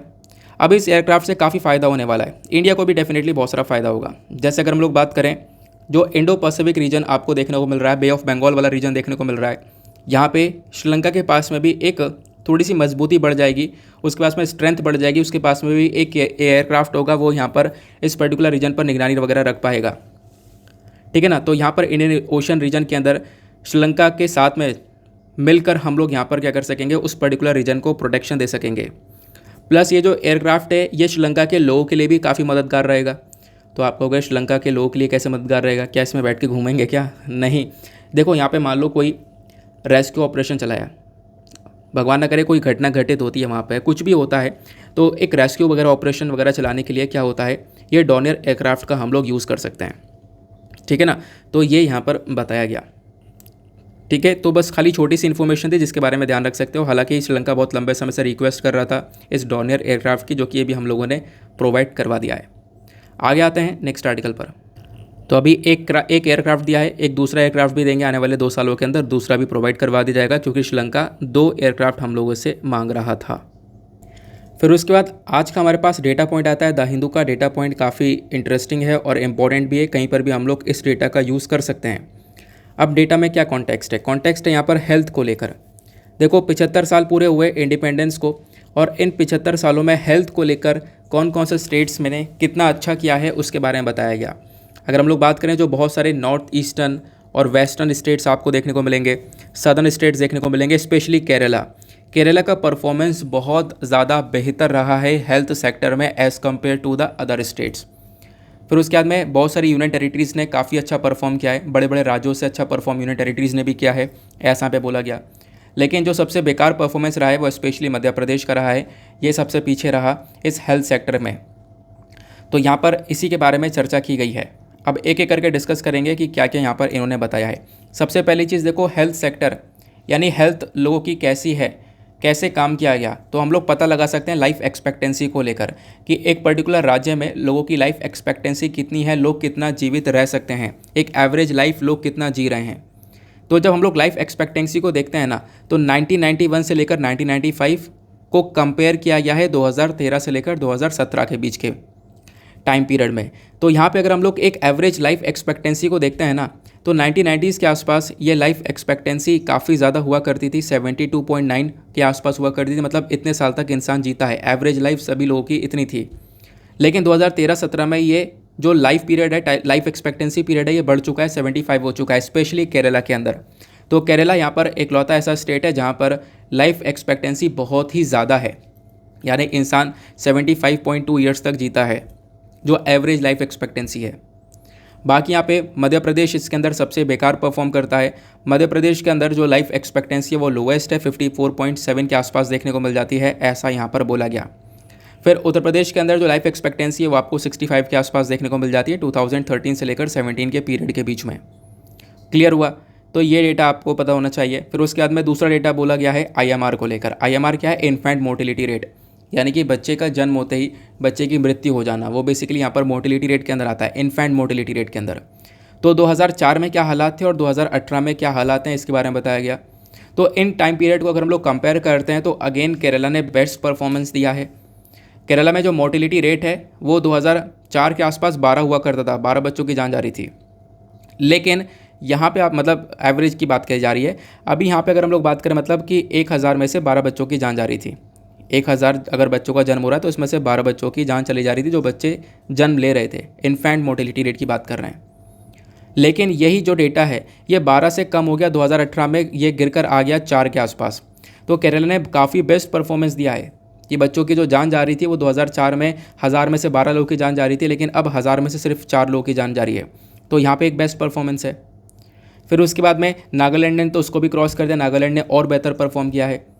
लेकिन जो सबसे बेकार परफॉर्मेंस रहा है वो मध्य प्रदेश का रहा है। मध्य प्रदेश में साल 2004 में हर 1000 बच्चे जो जन्म ले रहे थे उसमें से 2004 के अंदर अगर हम लोग बात करें तो 79 बच्चों की जान जा रही थी। और 2018 के अंदर एक इम्प्रूवमेंट तो हुआ है, लेकिन अभी भी ये काफ़ी बड़ा नंबर है, यानी कि हर 1000 बच्चों में से लगभग 48 बच्चों की जान चली जाती है। तो मोर्टेलिटी रेट यहाँ पर आप लोग देख पाओगे मध्य प्रदेश में थोड़ा सा ज़्यादा है और केरला के अंदर काफ़ी बड़ा इम्प्रूवमेंट देखने को मिला। फिर उसके बाद में यहाँ पर बात की गई है किसके बारे में? वैक्सीनेशन के बारे में। तो वैक्सीनेशन कहाँ पर कितना ज़्यादा बड़ा है? तो अगेन केरला अगेन इसमें टॉप करता है कि वैक्सीनेशन की अगर हम लोग बात करें तो इसको कंपेयर किया गया 1992 से लेकर 2019 और 21 के एरा के बीच का। तो यहाँ पे अगर हम लोग बात करें तो आप कह सकते हो 1992 से लेकर 1993 के बीच में जो ये वैक्सीनेशन 35.4% के आसपास चल रहा था, लेकिन अभी ये ओवरऑल इम्प्रूव हो चुका है। भारत के अंदर 75% जो बच्चे हैं उनको वैक्सीनेशन लग चुका है। और गोवा ने यहाँ पर एक रिकॉर्ड दर्ज किया है। गोवा के अंदर सबसे ज़्यादा वैक्सीनेशन कवरेज देखने को मिलेगा। उसके बाद में ओडिशा के अंदर देखने को मिलेगा। नागालैंड के अंदर सबसे कम कवरेज है वैक्सीनेशन का, ऐसा यहाँ पर बोला गया। फिर उसके बाद में चौथी चीज़ यहाँ पे बोली गई है अंडर वेट को लेकर, यानी कि बच्चों का जो वज़न है ना, मतलब जितना होना चाहिए उससे काफ़ी ज़्यादा कम है, क्योंकि एक अच्छा पोषण भरपूर खाना नहीं मिला, तो इसकी वजह से जितना नॉर्मल वेट होना चाहिए उससे काफ़ी कम देखने को मिलेगा। तो जो अंडर वेट चिल्ड्रन है उनका जो संख्या है वो भी बड़ा है। कौन कौन से राज्यों में देखने को मिला, आओ इसको देखते हैं। अगेन यहाँ पर इन 2 सालों को कंपेयर किया गया है। यहाँ पे अगर आप लोग देखोगे तो अगर हम लोग देखें तो 1992 और 1993 के बीच में 53.4% के आसपास यहाँ पे बच्चे हुआ करते थे जिनकी उम्र 5 साल से कम है। और यहाँ पे बेसिकली उनका जो वेट है ना, उनकी एज के हिसाब से बहुत कम हुआ करता था, ठीक है ना। तो ये जो नंबर है ये आज के टाइम पर थोड़ा सा इम्प्रूव भी तो हुआ है, बिल्कुल इम्प्रूवमेंट देखने को मिला है पूरे इंडिया में। लेकिन अगर आप लोग देखोगे तो कुछ स्टेट्स के अंदर ज़्यादा अच्छा इंप्रूवमेंट हुआ और कुछ स्टेट्स के अंदर इतना अच्छा इंप्रूवमेंट नहीं हुआ। जैसे बिहार की बात करें तो बिहार के अंदर सबसे बड़ा अंडर वेट चिल्ड्रन का जो मतलब क्राइटेरिया वो देखने को मिलेगा। अंडर वेट चिल्ड्रन सबसे ज़्यादा बिहार के अंदर हुआ करते थे और अभी भी यहाँ पर बिहार के अंदर ही हैं। और मिज़ोरम का अगर हम लोग देखें तो मिज़ोरम के अंदर भी जो अंडर वेट चिल्ड्रन है काफ़ी कम हो चुके हैं। और कम हो गए इस वजह से मिज़ोरम जो है ना, ये सबसे अच्छी कैटेगरी के अंदर आता है इस पर्टिकुलर सेक्टर में, अंडरवेट चिल्ड्रन के मामलों में, ठीक है ना। तो ये बात ध्यान रखना, ये कुछ डेटा था जो कि हम लोग कहीं पर भी यूज़ कर सकते हैं प्रीलिम्स के अंदर। ये डेटा मैं आप लोगों को प्रोवाइड करवा दूंगा पीडीएफ के अंदर में। पीडीएफ जब आप लोग डाउनलोड करोगे तो मेक श्योर करना कि आप लोग पीडीएफ के साथ साथ एक ऐप को भी डाउनलोड कर लो। उस ऐप का नाम है एडोब एक्रोबैट, ठीक है ना। उस ऐप में आप लोग जैसे ही जाओगे, जैसे ही इस पीडीएफ को ओपन करोगे आपको सारे पॉइंट्स मिल जाएंगे, यानी छोटे छोटे सिंबल्स आपको येलो कलर के मिल जाएंगे। उसी सिंबल के अंदर बाकी सारी इन्फॉर्मेशन भी रखी हुई है। बाकी हो सकता है आज मेरी आवाज़ ख़राब आ रही हो क्योंकि मेरे थ्रोट में काफ़ी ज़्यादा दर्द है, इसकी वजह से। अब दर्द है कोई बात नहीं, यहाँ पर काम चल रहा है तो हम लोग काम कर रहे हैं। फ़िलहाल आगे बढ़ने से पहले यार वीडियो पे जो लाइक का बटन है उसको दबा देना। एक छोटा सा टारगेट हमने 5K प्लस लाइक कर रखा है, आप लोग ये कितना कर सकते हो। साथ ही साथ में इंस्टाग्राम पे आप मेरे साथ में कनेक्ट हो सकते हो। इंस्टाग्राम पे जाना, सर्च बॉक्स में टाइप करना दीपक यादव एजुकेशन, प्रोफाइल में फ्लैग लगा हुआ है, 8000 प्लस फॉलोवर्स है, वहाँ पर कनेक्ट कर आप लोग अपनी क्वेरीज़ को मेरे साथ में डिस्कस कर सकते हो। साथ ही साथ में थंबनेल वाला जो वीडियो मैंने स्टार्टिंग में लगा दिया है, अब पता नहीं यहाँ पर यूट्यूब जो है इसको अप्रूव करेगा या नहीं करेगा। वैसे मैंने वीडियो स्टार्टिंग में लगा दिया है, अब होगा क्या कि इसको मैं अपलोड करूँगा। अगर अप्रूव नहीं करेगा तो वीडियो मुझे वो हटाना पड़ेगा, हटाने के बाद वापस से वीडियो को अपलोड करना पड़ेगा, वो मतलब देखेंगे। लेकिन अभी यहाँ पे देखो, ये जो थंबनेल वाला आर्टिकल है ना, यहाँ पर मेंशन किया जाता है कि एक सांप, मतलब मानसून के टाइम पर होता ही है ना कि मानसून के टाइम पर जब बारिश वगैरह हो रही है तो सांप के बिल बने हुए होते हैं, वो पानी से भर जाते हैं। पानी से भर जाते हैं तो सांप उन बिल से बाहर निकल जाता है, निकलना ही पड़ेगा। तो वही मानसून के टाइम पर हम लोग देख पा रहे हैं कि एक इंसिडेंट यहाँ पर देखने को मिला। और ये सांप बिल्कुल, ये जो प्लेटफॉर्म बना होता है ना घर के आगे छोटा सा, इसके नीचे यहाँ पर ये जा रहा था। और आपने वीडियो देखा ही होगा कि बच्चा बस खाली पैर रखने वाला था इसके ऊपर। हालांकि यहाँ पर सांप भी काटना नहीं चाहता था, ऐसा हम लोग वीडियो से देखते हैं कि सांप एकदम से पीछे हो जाता है। ये एकदम से पीछे हो जाता है, वो बच्चा जैसे ही आगे आता है, बच्चा पीछे देखता है यहाँ पर सांप ऐसे खड़ा हुआ है, तो फिर इसकी माँ जो है इस बच्चे को मतलब भाग जाकर बचा लेती है। अब माँ है यार, अब मतलब इसको लेकर मैं क्या ही बोलूँ, ये सभी लोगों को पता है। लेकिन वाकई में एक दुर्घटना घटने से तो बची है, ये तो हम लोग यहाँ पर इस वीडियो से देख सकते हैं। क्योंकि ये बच्चा अगर वापस से ना भागता कोई इशू नहीं था, ये बच्चा वापस से भागता हुआ जा रहा था इस साइड में। तो यहाँ पर माँ की ब्रेवरी सभी जानते हैं। आगे आते हैं नेक्स्ट आर्टिकल पर। यहाँ पर बेसिकली एक आर्टिकल आता है साइंस एंड टेक के लिए, 3D प्रिंटेड कॉर्निया के बारे में चर्चा की जा रही है। तो 3D प्रिंटेड जो कॉर्निया है ना, इसको लेकर एक टेस्टिंग करी गई है। एक जो रैबिट है, जो खरगोश है, उसकी आँख में इसको लगाया गया। अब होता क्या है कि देखो यहाँ पे एक डेटा है जो कि आप लोग एग्ज़ाम के लिए यूज़ कर सकते हो। हमारे देश में जो कॉर्नियल डैमेज है, यानी कि आँखों के अंदर जो कॉर्निया वाला एरिया प्रेजेंट है, इसके डैमेज होने की वजह से भी इंसान अंधा हो जाता है। तो अगर हम दुनिया भर का डेटा देखें तो दुनिया भर में जो कॉर्नियल डैमेज है, इसकी वजह से लगभग हर साल नए केस निकल कर आते हैं 1.5 मिलियन के आसपास। आप लोग इमेजिन कर सकते हो 15 लाख के आसपास हर साल नए केस निकल कर आ रहे हैं सिर्फ और सिर्फ इस कॉर्नियल डैमेज के, जब कॉर्निया डैमेज हो जाता है। तो यहाँ पर इसके लिए एक नया 3D प्रिंटेड, 3D में यहाँ पर प्रिंट करके कॉर्निया बनाया गया है और इसको आँख में लगा दिया जाएगा। इससे यहाँ पर जो लोग, क्योंकि आँख गई है, ब्लाइंडनेस है, वो यहाँ पर ठीक हो पाएगा। तो इसके अंदर कोई भी आप कह सकते हो सिंथेटिक का यूज़ नहीं है, बिल्कुल यहाँ पर आप कह सकते हो कोई भी जानवर का यूज़ नहीं है, तो बिल्कुल प्योर फॉर्म में इसको बनाया गया है। तो ये यहाँ पर बताया गया है। पहले मैं आपको एक स्ट्रक्चर समझाता हूँ। ये आपको आई का स्ट्रक्चर देखने को मिलेगा। आँख के स्ट्रक्चर में जो ये ऊपर वाला लेयर प्रेजेंट है, बेसिकली यहाँ पर आप देख पाओगे ये कॉर्निया आपको देखने को मिलता है, ठीक है ना। तो यहाँ पर ये एक 3D प्रिंटेड कॉर्निया है, ये आँखों में यूज़ किया जाएगा। अब जैसे इसको लगाया जाएगा तो इससे यहाँ पर जो इंसान है वो देख पाएगा, तो ये यहाँ पर मेंशन किया गया। अब इसको लेकर किस किस ने काम किया है, तो जो टीम ऑफ क्लिनिशियंस आपको देखने को मिलेंगे यहाँ पे, जो हैदराबाद IIT है, Indian Institute of Technology Hyderabad, साथ ही साथ में centre for cellular molecular biology, इन लोगों ने आपस में कोलैबोरेट किया। कोलैबोरेट करने के बाद में इस 3D प्रिंटेड कॉर्निया को बनाया है। अब ये जो कॉर्निया है इसका हम लोग यूज़ करने वाले हैं फ़िलहाल। तो अभी देखो इसके ऊपर और भी अप्रूवल जारी है, टेस्टिंग वगैरह कर रहे हैं, कुछ साल लगेंगे, कुछ साल बाद यहाँ पर ये आएगा। फ़िलहाल बस खाली एक इन्फॉर्मेशन आ चुकी है कि हाँ, अगर किसी की आँख में कॉर्नियल डैमेज है तो उसके लिए एक 3D प्रिंटेड कॉर्निया बना दिया गया है। तो ये इसका यूज़ करके बेसिकली उस व्यक्ति की जो मतलब देखने की क्षमता है वो हो सकती है, मतलब वो देख पाएगा, बेसिकली हम लोग ये कह सकते हैं। फिर बोला गया जो प्रोडक्ट है ना, ये कम्प्लीटली नेचुरल है, इसके अंदर कोई भी सिंथेटिक कंपोनेंट नहीं है, किसी भी एनिमल का इस्तेमाल नहीं किया है, कुछ भी यहाँ पर मतलब फालतू की चीज़ यूज़ नहीं है। यहाँ पे सिर्फ और सिर्फ जो फंडिंग है, सरकार ने फंडिंग दी है, फिलैंथ्रोपिक फंडिंग आई है, उसके बाद ये रिसर्च करी गई है। कुछ साल लगेंगे इसके ऊपर डेटा आने में और कुछ साल बाद यहाँ पर इसको लागू किया जाएगा। क्लियर हो गया। चलो अब चलते हैं हम लोग अपने एडिटोरियल डिस्कशन पर, देखेंगे आज के इंपॉर्टेंट एडिटोरियल्स को। एडिटोरियल्स पर हमारे पास में 3 या 4 एडिटोरियल हैं जो कि काफ़ी अच्छे हैं। एक तो डेटा पॉइंट मैं आपके साथ में डिस्कस कर ही चुका हूँ, ठीक है, जो मैंने हेल्थ वाला डेटा पॉइंट डिस्कस किया था। बाकी 3 आर्टिकल हम लोग 3 एडिटोरियल डिस्कस करेंगे। एक लाइवबिंट का लेंगे, बहुत ही शानदार एडिटोरियल है, वेमेन को लेकर बात करता है। दूसरा यहाँ पर ये अज़रबैजान और आर्मीनिया कॉन्फ्लिक्ट है। काफ़ी सारे लोगों के कॉमेंट्स भी आ रहे थे कि अज़रबैजान आर्मीनिया का कॉन्फ्लिक्ट बता दो, तो इन दोनों के बीच में क्या है विवाद, डिटेल से समझेंगे। बहुत मतलब सिंपल शब्दों में आप लोगों को पूरा इतिहास के साथ में ये विवाद बता दूंगा। नगोर्नो काराबख क्या है, इसको लेकर क्या पर्टिकुलर डिस्प्यूट है। फिर उसके बाद में एक एडिटोरियल हमारे पास में यहाँ पर आता है इंपॉर्टेंट, ये वाला। ये बात करता है our road map for India European ties. तो इंडिया और यूरोपियन यूनियन के बीच में जो रिलेशंस हैं आज के टाइम पर वो काफ़ी अच्छे हैं और उसको हम लोग को ख़राब नहीं करना चाहिए, क्योंकि कुछ पॉइंट्स ऐसे भी हैं जहाँ पर रिलेशंस जो है ना थोड़े से सफ़र करते हुए नजर आएंगे, लेकिन उसके चक्कर में जो अच्छी बातें हैं वो यहाँ पर इम्पैक्ट ना पड़े, ऐसा यहाँ पर मेंशन करते हैं ऑथर। तो क्या बोलते हैं डिस्कस करेंगे डिटेल से। काफ़ी सारी बातें यहाँ पर बताई गई हैं, काफ़ी लंबा चौड़ा आपको एडिटोरियल वो देखने को मिल जाता है। चलो फिर डिस्कशन को स्टार्ट करेंगे, लेकिन उससे पहले आप सभी लोगों के लिए आज का मेंस का क्वेश्चन। तो यहाँ पे मैंने 15 अगस्त लिख दिया है, सॉरी, इसको 16 अगस्त कर लेना। तो आज का मेंस का क्वेश्चन क्या है, कल मैंने आपको एक क्वेश्चन दिया था, आपको याद होगा, वो था ग्रीन ग्रिड इनिशिएटिव को लेकर, यानी कि 1 सन 1 वर्ल्ड 1 ग्रेड वाले टॉपिक को लेकर।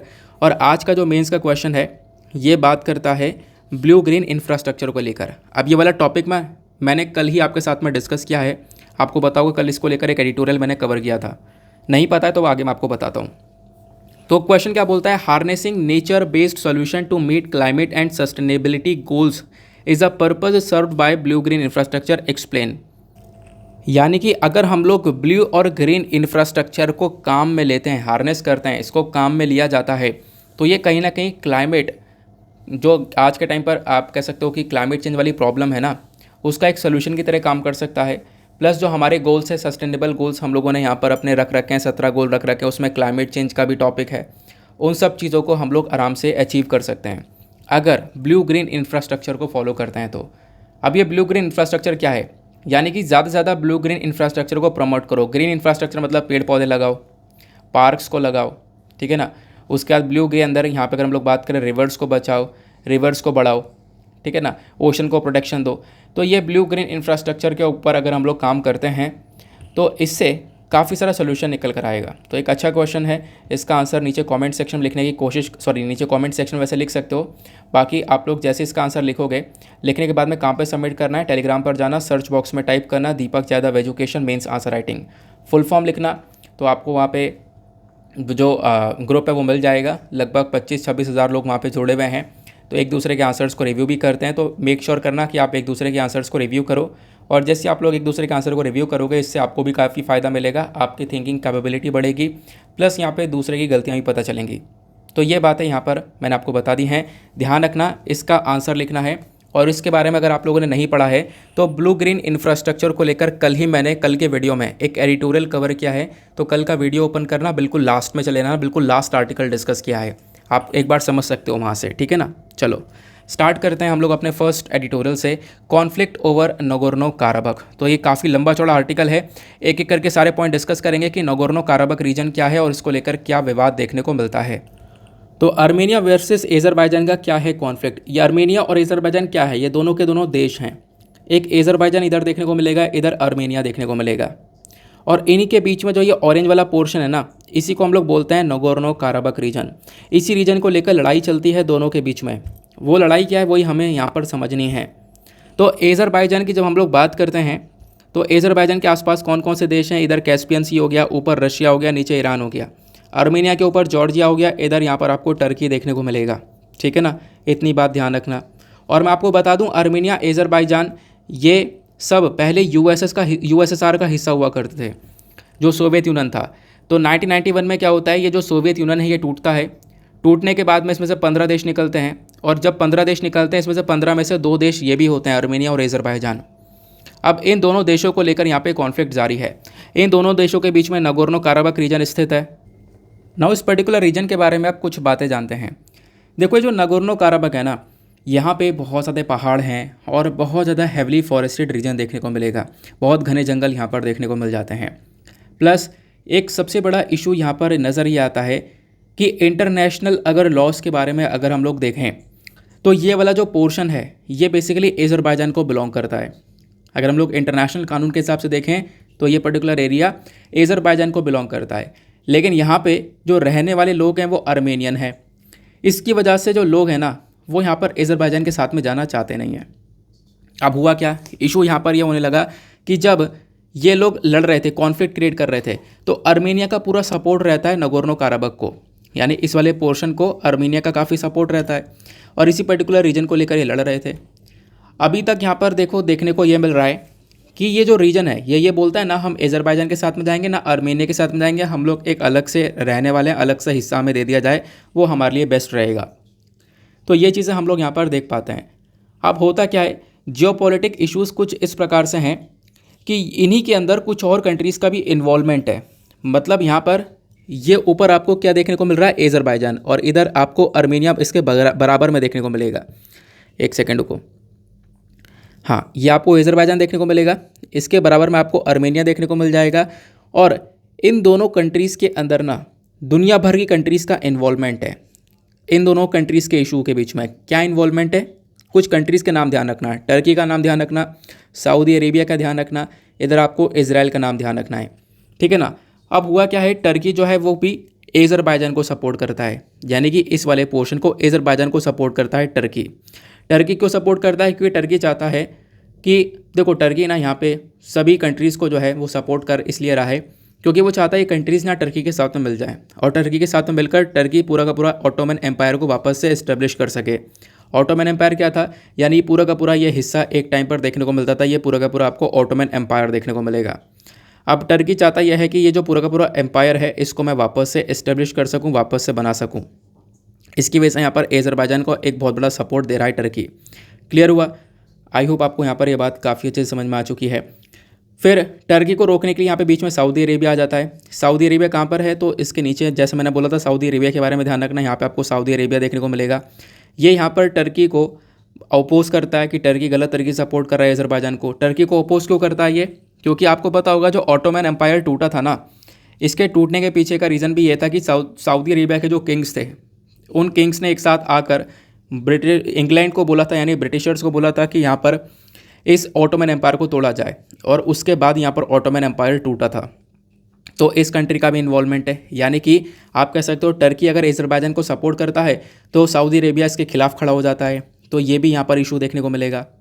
फिर एक चीज़ ये भी है, इजराइल भी यहाँ पर एज़रबाईजान को सपोर्ट करता है। इजराइल यहाँ पर को सपोर्ट करता है क्योंकि इजराइल ना एज़रबाईजान को इसलिए सपोर्ट करता है क्योंकि इजराइल के रिलेशन ईरान के साथ में बहुत ख़राब हैं, बहुत ज़्यादा ख़राब हैं, है ना। ये आप लोगों ने देखा होगा, ईरान न्यूक्लियर जब मैंने पढ़ाया तब मैंने आपको बताया है रिलेशन ख़राब है। अब अभी इतना ही समझ लो, रिलेशन ख़राब हैं। अभी इसको बताने लगा तो और बहुत लंबा खिंच जाएगा ये। तो इसराइल के रिलेशन ईरान के साथ में काफ़ी ख़राब है। तो इसराइल यहाँ पर, ये आपको ब्लू कलर में, स्काई ब्लू कलर में दिख रहा होगा, इसराइल यहाँ पर है। इसराइल भी अज़रबैजान को इसलिए सपोर्ट करता है क्योंकि इसराइल को यहाँ से ना एक एरिया मिल जाएगा ये वाला। अगर कोई भी इशू क्रिएट होता है, ईरान यहाँ पे इसराइल के लिए प्रॉब्लम खड़ी करता है, तो इसराइल यहाँ से अटैक करेगा, यहाँ से एक तरीके से आप कह सकते हो कि प्रॉब्लम बन जाएगा ईरान के लिए। तो सब अपने ही मतलब के लिए, अपने अपने सबके मतलब हैं। तो जिसकी वजह से आप देख पाओगे कोई अज़रबैजान को सपोर्ट कर रहा है इस युद्ध में और कोई आर्मीनिया को सपोर्ट कर रहा है। और इसकी वजह से नुकसान किसको हो रहा है? नुकसान यहाँ पर आपको देखने को मिलेगा जो नगोर्नो काराबख वाले रीजन है उनमें जो लोग रह रहे हैं वहाँ पे हो रहा है। काफ़ी सारे लोगों की जान भी गई है इस डिस्प्यूट की वजह से। क्लियर हो गया? तो ये बातें यहाँ पर ध्यान रखना है। ये मैंने आपको एग्जैक्टली बातें बता दी है कि यहाँ पर क्या क्या प्रॉब्लम देखने को मिल रही है नगोर्नो काराबख को लेकर। नगोर्नो काराबख रीजन का इंपॉर्टेंस क्या है? देखो ये रीजन ना बहुत इंपॉर्टेंट है। क्यों इसके पीछे लोग लड़ रहे हैं? उसके पीछे का रीज़न ये है कि ये जो रीजन है ना, ये बेसिकली यहाँ पर एनर्जी वगैरह बहुत ज़्यादा देखने को मिलती है। अज़रबैजान के अंदर भी बहुत सारी आपको एनर्जी देखने को मिलती है। अज़रबैजान के अंदर से बहुत सारी गैस की सप्लाई होती है। यहाँ पे अगर आप लोग देखोगे तो एक सेकंड, कहाँ गया मैप, ये रहा। तो अज़रबैजान के अंदर बहुत सारी एनर्जी वगैरह देखने को मिलती है, गैस वगैरह अज़रबैजान सप्लाई करता है। तो बहुत सारे पाइप जो है ना इस वाले एरिया से निकलते हैं, और वो पाइप एरिया अगर मान लो वो जो पाइप वगैरह कहीं से भी टूटा तो दुनिया भर के अंदर गैस को लेकर कुछ प्रॉब्लम क्रिएट हो जाएंगी, क्राइसिस आ जाएंगे। तो लोग चाहते हैं कि कोई विवाद ना हो, दुनिया भर में कोई क्राइसिस ना आए। वैसे यहाँ पर लोग सफ़र कर रहे हैं रशिया यूक्रेन के डिस्प्यूट की वजह से। तो यहाँ पर चाहते ये हैं कि देखो बहुत सारी पाइपलाइंस वगैरह यहाँ से निकलती है इस पर्टिकुलर बॉर्डर से, तो शांति बनाई रखी जा सके। क्योंकि जैसी बॉम्बार्डिंग हो रही है इस वाले रीजन में, क्योंकि फिर इधर से बॉम्ब गिरते हैं उधर से बॉम्ब गिरते हैं, और उसकी वजह से कोई भी नुकसान होता है तो उससे दुनिया भर की अंदर ऑयल की सप्लाई को लेकर एक प्रॉब्लम आ सकती है, गैस की सप्लाई को लेकर एक प्रॉब्लम आ सकती है, ये यहाँ पर बोला गया। तो इस वजह से यह रीजन बहुत ज़्यादा इंपॉर्टेंट माना जाता है। तो यहाँ पर मैंने आपको बता दिया कि क्या क्या इशू देखने को मिल रहा है। इनके बीच में काफ़ी लंबी लंबी वॉर भी चली हैं, ठीक है ना। 2016 में 4 दिन की वॉर हुई थी। मतलब अज़रबैजान और आर्मीनिया के बीच में काफ़ी बार वॉर भी हुई हैं, काफ़ी बार युद्ध यहाँ पर देखने को मिला है इसी नगोर्नो काराबख वाले रीजन को लेकर। नगोर्नो काराबख क्या, ये मैंने आपको ऑलरेडी बता दिया है। और ये मैंने आपको ऑलरेडी बता दिया है कि अज़रबैजान और आर्मीनिया ये दोनों पहले यूएसएसआर का हिस्सा हुआ करते थे, और यूएसएसआर से यहाँ पर ये दोनों कंट्रीज़ निकल कर आई हैं। इंटरनेशनल लॉ के मुताबिक बात करें तो फिर ये आप देख पाओगे, ये रहा यूएसएसआर। ये यूएसएसआर टूटा था, ये पहले पूरा का पूरा एक देश माना जाता था, पूरा एक लैंड मास था। बाद में ये टूटता है, टूटने के बाद में इसमें से आर्मेनिया और अज़रबैजान 2 देश बनते हैं, ठीक है ना। ये आप लोग देख पाओगे 9 और 10वें नंबर वाला। 9-10 कहाँ पर है, तो ये रहा 9 और 10, ठीक है ना। अब होता यहाँ पर यह है कि रशिया देखो पहले ही मतलब बोल चुका है कि देखो नगोर्नो काराबख रीजन जो है ना वो अज़रबैजान को मिलना चाहिए। तो इंटरनेशनल लॉ के हिसाब से जो अज़रबैजान है उसको यहाँ पर ये आप कह सकते हो कि जो नगोर्नो काराबख वाला रीजन है वो दिया गया है। लेकिन यहाँ पे आर्मेनिया भी उसके लिए पर्टिकुलर रीजन के लिए लड़ रहा है। बाकी रशिया की अगर हम लोग बात करें तो आर्मेनिया सोचता यह है कि रशिया मुझे सपोर्ट करेगा, बट रशिया ऑलरेडी बोल चुका है कि देखो हम लोग यहाँ पर किसी को भी इस वॉर के अंदर सपोर्ट करने वाले नहीं हैं। तो ये पूरा का पूरा कॉन्फ्लिक्ट था। आई होप आपको बहुत सिंपल से शब्दों में समझ में आ चुका है। अब आते हैं एक बहुत इंपॉर्टेंट पॉइंट के ऊपर, इंडिया का यहाँ पे क्या रोल है। जब हम लोग बात करते हैं इंडिया की, तो इंडिया यहाँ पर दोनों के साथ में रिलेशनशिप को बनाकर चलेगा, क्योंकि दोनों के साथ रिलेशनशिप बनाना हमारे लिए ज़रूरी भी है, ठीक है ना। क्योंकि किसी के साथ भी रिलेशनशिप ख़राब होंगे तो इंडिया को ही कहीं ना कहीं लॉस होगा। अगर हम लोग बात करें आर्मेनिया के साथ में, तो आर्मेनिया के साथ में भी हमारी फ्रेंडशिप है, और अज़रबैजान के साथ में भी। आर्मेनिया के साथ में हम लोगों ने काफ़ी सारी ट्रीटी को साइन कर रखा है। 1995 में ट्रीटी को साइन किया था। उसके बाद में अज़रबैजान के साथ में हमने बहुत सारा इन्वेस्टमेंट किया है गैस और ऑयल को लेकर। तो दोनों ही कंट्रीज़ के साथ में रिलेशन बना के रखना ज़रूरी है। अज़रबैजान के साथ में भी रिलेशन बना के रखना ज़रूरी है, क्योंकि अज़रबैजान ना INSTC की रूट में आ जाता है।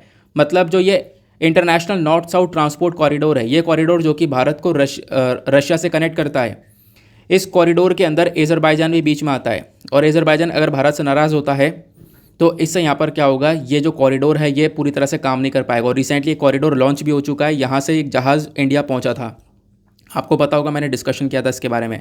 तो ये पूरा का पूरा इशू था, इंडिया को क्या स्टांस रखना चाहिए वो मैंने आप लोग को समझाया।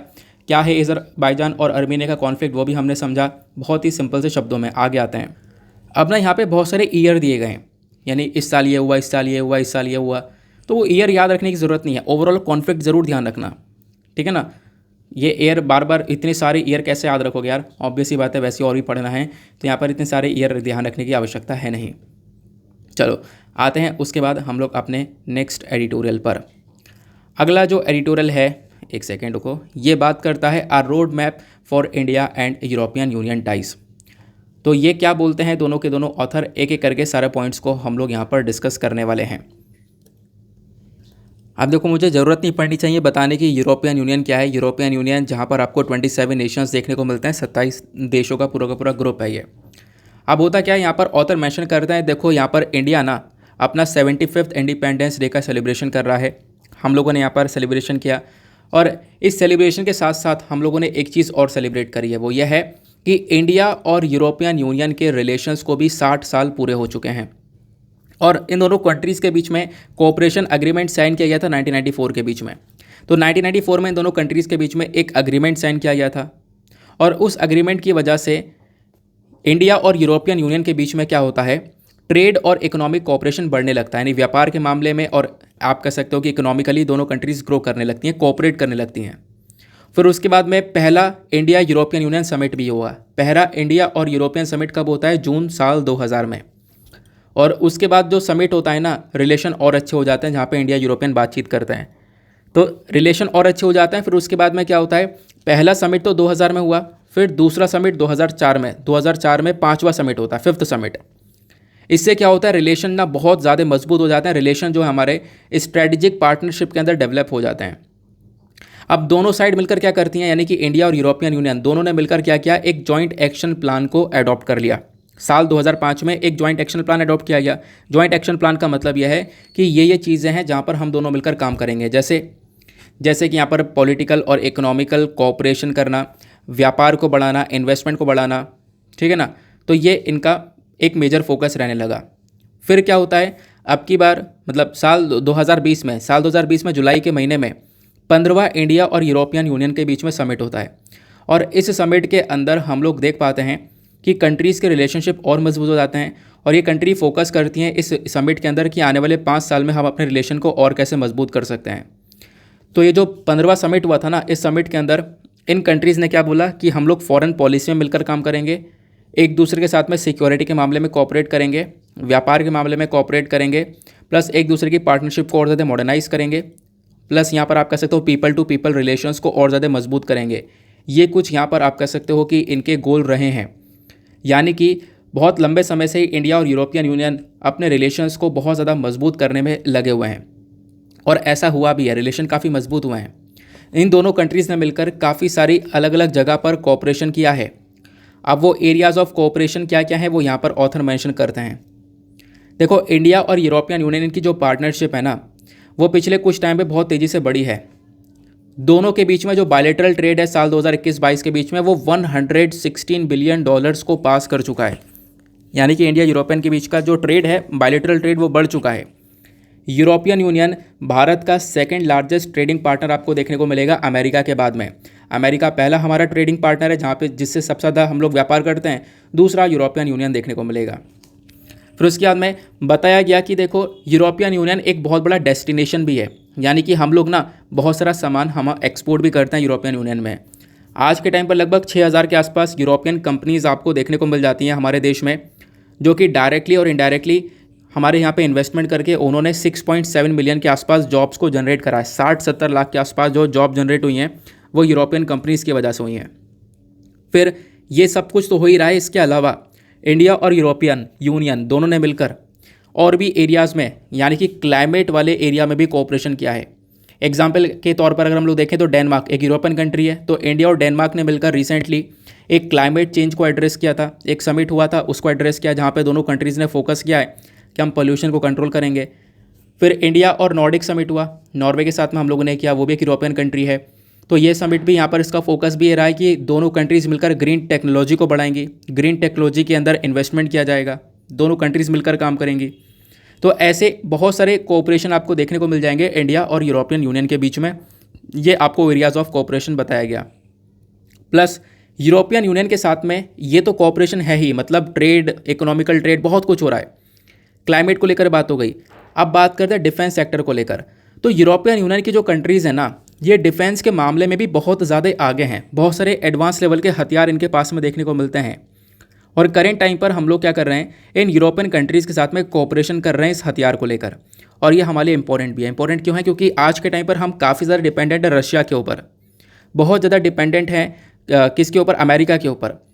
और जैसा हम लोगों ने देखा कि रशिया के ऊपर डिपेंडेंट थे, अब रिसेंटली रशिया यूक्रेन के बीच में कॉन्फ्लिक्ट हुआ, व्यापार ठप हो गया है। ऐसी और भी बहुत सारी प्रॉब्लम आ सकती हैं। तो चाइना तो हमारे लिए दिक्कत है ही, चाइना को टैकल करने के लिए हमें हथियार चाहिए। तो हमारे पास में एक और नया ऑप्शन बन रहा है, वो है यूरोपियन यूनियन।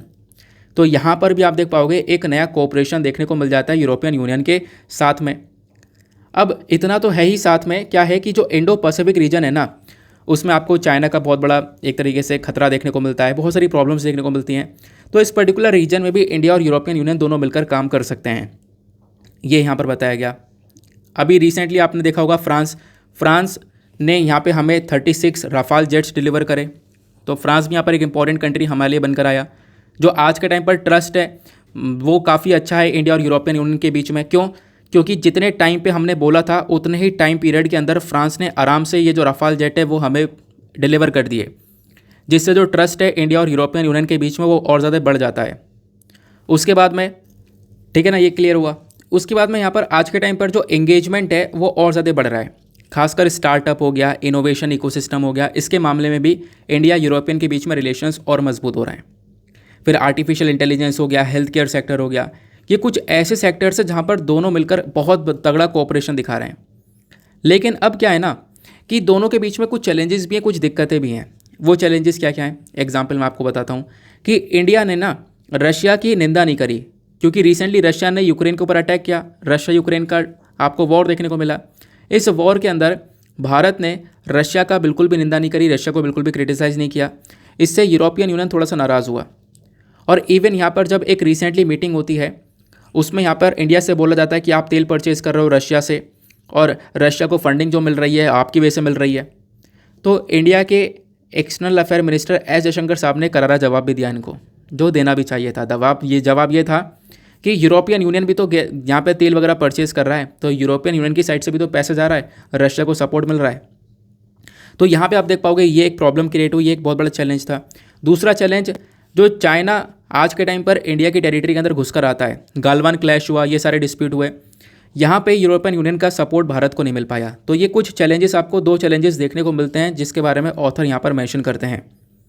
तो फिर लास्ट में ऑथर बोलते हैं कि भैया देखो, जो एंगेजमेंट है, कोऑपरेशन है, जहाँ पे आप कह सकते हो कि रिलेशन है, वो बहुत सारी रीज़न की वजह से रिलेशन बहुत अच्छे हैं, लेकिन कारण सिर्फ 2 ही हैं जिसकी वजह से रिलेशन थोड़े से ख़राब हैं। तो उसको यहाँ पर नकारो, उसके ऊपर थोड़ा ध्यान मत दो।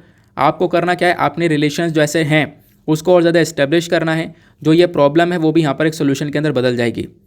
तो यूरोपियन यूनियन चाहता है कि हमारे साथ में एक ट्रेडिंग ब्लॉक बनाना, हमारे साथ में एक तरीके से कोऑपरेशन करना, तो बिल्कुल करना है हम लोग को, और हम लोग ये कर सकते हैं। जो चैलेंजेस हैं उन चैलेंजेस को आगे भी रिजॉल्व कर लिया जाएगा।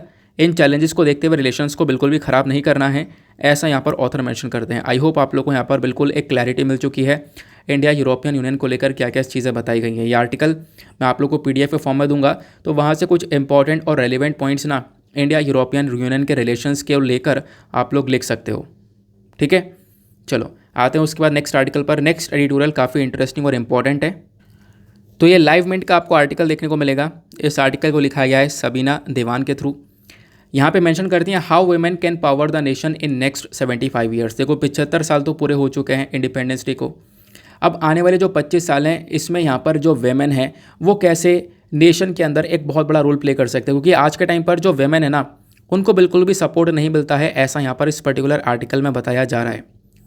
देखो पहली चीज़ तो यहाँ पर ऑथर ये बोलती हैं कि इंडिया जो है ना has one of the world's largest female labour participation rate, यानी जो लेबर फोर्स पार्टिसिपेशन रेट है जहाँ पे लोग काम कर रहे हैं, तो इसके अंदर फीमेल का जो पार्टिसिपेशन रेट है वो बहुत ही ज़्यादा कम देखने को मिलेगा। दुनिया में सबसे ज़्यादा लोवेस्ट रेट आपको इंडिया का देखने को मिलता है। इंडिया में जो वेमेन है वो बहुत कम काम कर रही हैं, ऐसा यहाँ पे बोला गया। तो इसी इंडिपेंडेंस डे पर जो लाइव इवेंट है उन्होंने एक एडिटोरियल एक्सप्लेन किया और बताया है कि इंडिया जो है ना वो बहुत कुछ कर सकता है इस वेमेन को लेबर फोर्स की कैटेगरी में लेकर आने में। जो वेमेन का पार्टिसिपेशन रेट है हम लोग इसको काफ़ी अच्छी तरीके से बढ़ा सकते हैं। इंडिया आज के टाइम पर अपनी पड़ोसी देशों से भी काफ़ी पीछे चल रहा है। एग्जाम्पल के तौर पर देखें तो लेबर फोर्स पार्टिसिपेशन रेट है ना, साल 2021 के अंदर वो Nepal, China, Sweden, US, Indonesia, Brazil, South Africa, Philippines, Bangladesh, इन सभी के अंदर काफ़ी ज़्यादा रहा है। इंडिया के अंदर काफ़ी कम आपको लेबर फोर्स पार्टिसिपेशन रेट देखने को मिलेगा, जहाँ पर वेमेन का पार्टिसिपेशन बिल्कुल बहुत कम है वर्क के प्रति। तो यहाँ पर यही अलग अलग पॉइंट्स बताए गए हैं। पहला point, why is women labour force participation rate so low in India. India के अंदर ये पार्टिसिपेशन रेट इतना कम क्यों है, क्यों यहाँ पर इतनी कम वेमेन काम कर पा रही हैं। तो देखो बोला ये गया कि हर 5 में से जो एक वेमेन है ना, वो आज के टाइम पर एक तरीके से लेबर फोर्स की कैटेगरी में काम कर रही है। हर 5 में से एक वेमेन, तो आप कह सकते हो ये बहुत कम डेटा है। और हर 5 में से जो बेसिकली 4 बची कुची वीमेन हैं, वो ना काम कर रही हैं, ना काम के लिए ढूंढ रही हैं, ना किसी काम को देख रही हैं। तो हर 5 में से कहने का मतलब एक वेमेन ही काम कर पा रही है, ये सिचुएशन आज के टाइम पर। इसके पीछे के कई सारे कारण हैं। कारण यह है कि वेमेन वर्कर्स के थ्रू डिमांड ही नहीं की जा रही है, मतलब वेमेन जो वर्कर्स हैं ना, उनके थ्रू काम की डिमांड ही नहीं की गई। प्लस यहाँ पर जो वर्किंग कंडीशन है कई एरिया पे काफ़ी अच्छी नहीं है। वेमेंस को जो वेज रेट है, जो मजदूरी है, वो काफ़ी कम दी जा रही है। सेफ्टी कंसर्न है, वेमेन के साथ में काफ़ी सारे इश्यूज़ देखने को मिलते हैं। फिर उसके बाद में जो गर्ल्स है थोड़े लंबे समय तक पढ़ाई में लग जाती हैं। फैमिलीज़ का एक बहुत बड़ा प्रेशर रहता है।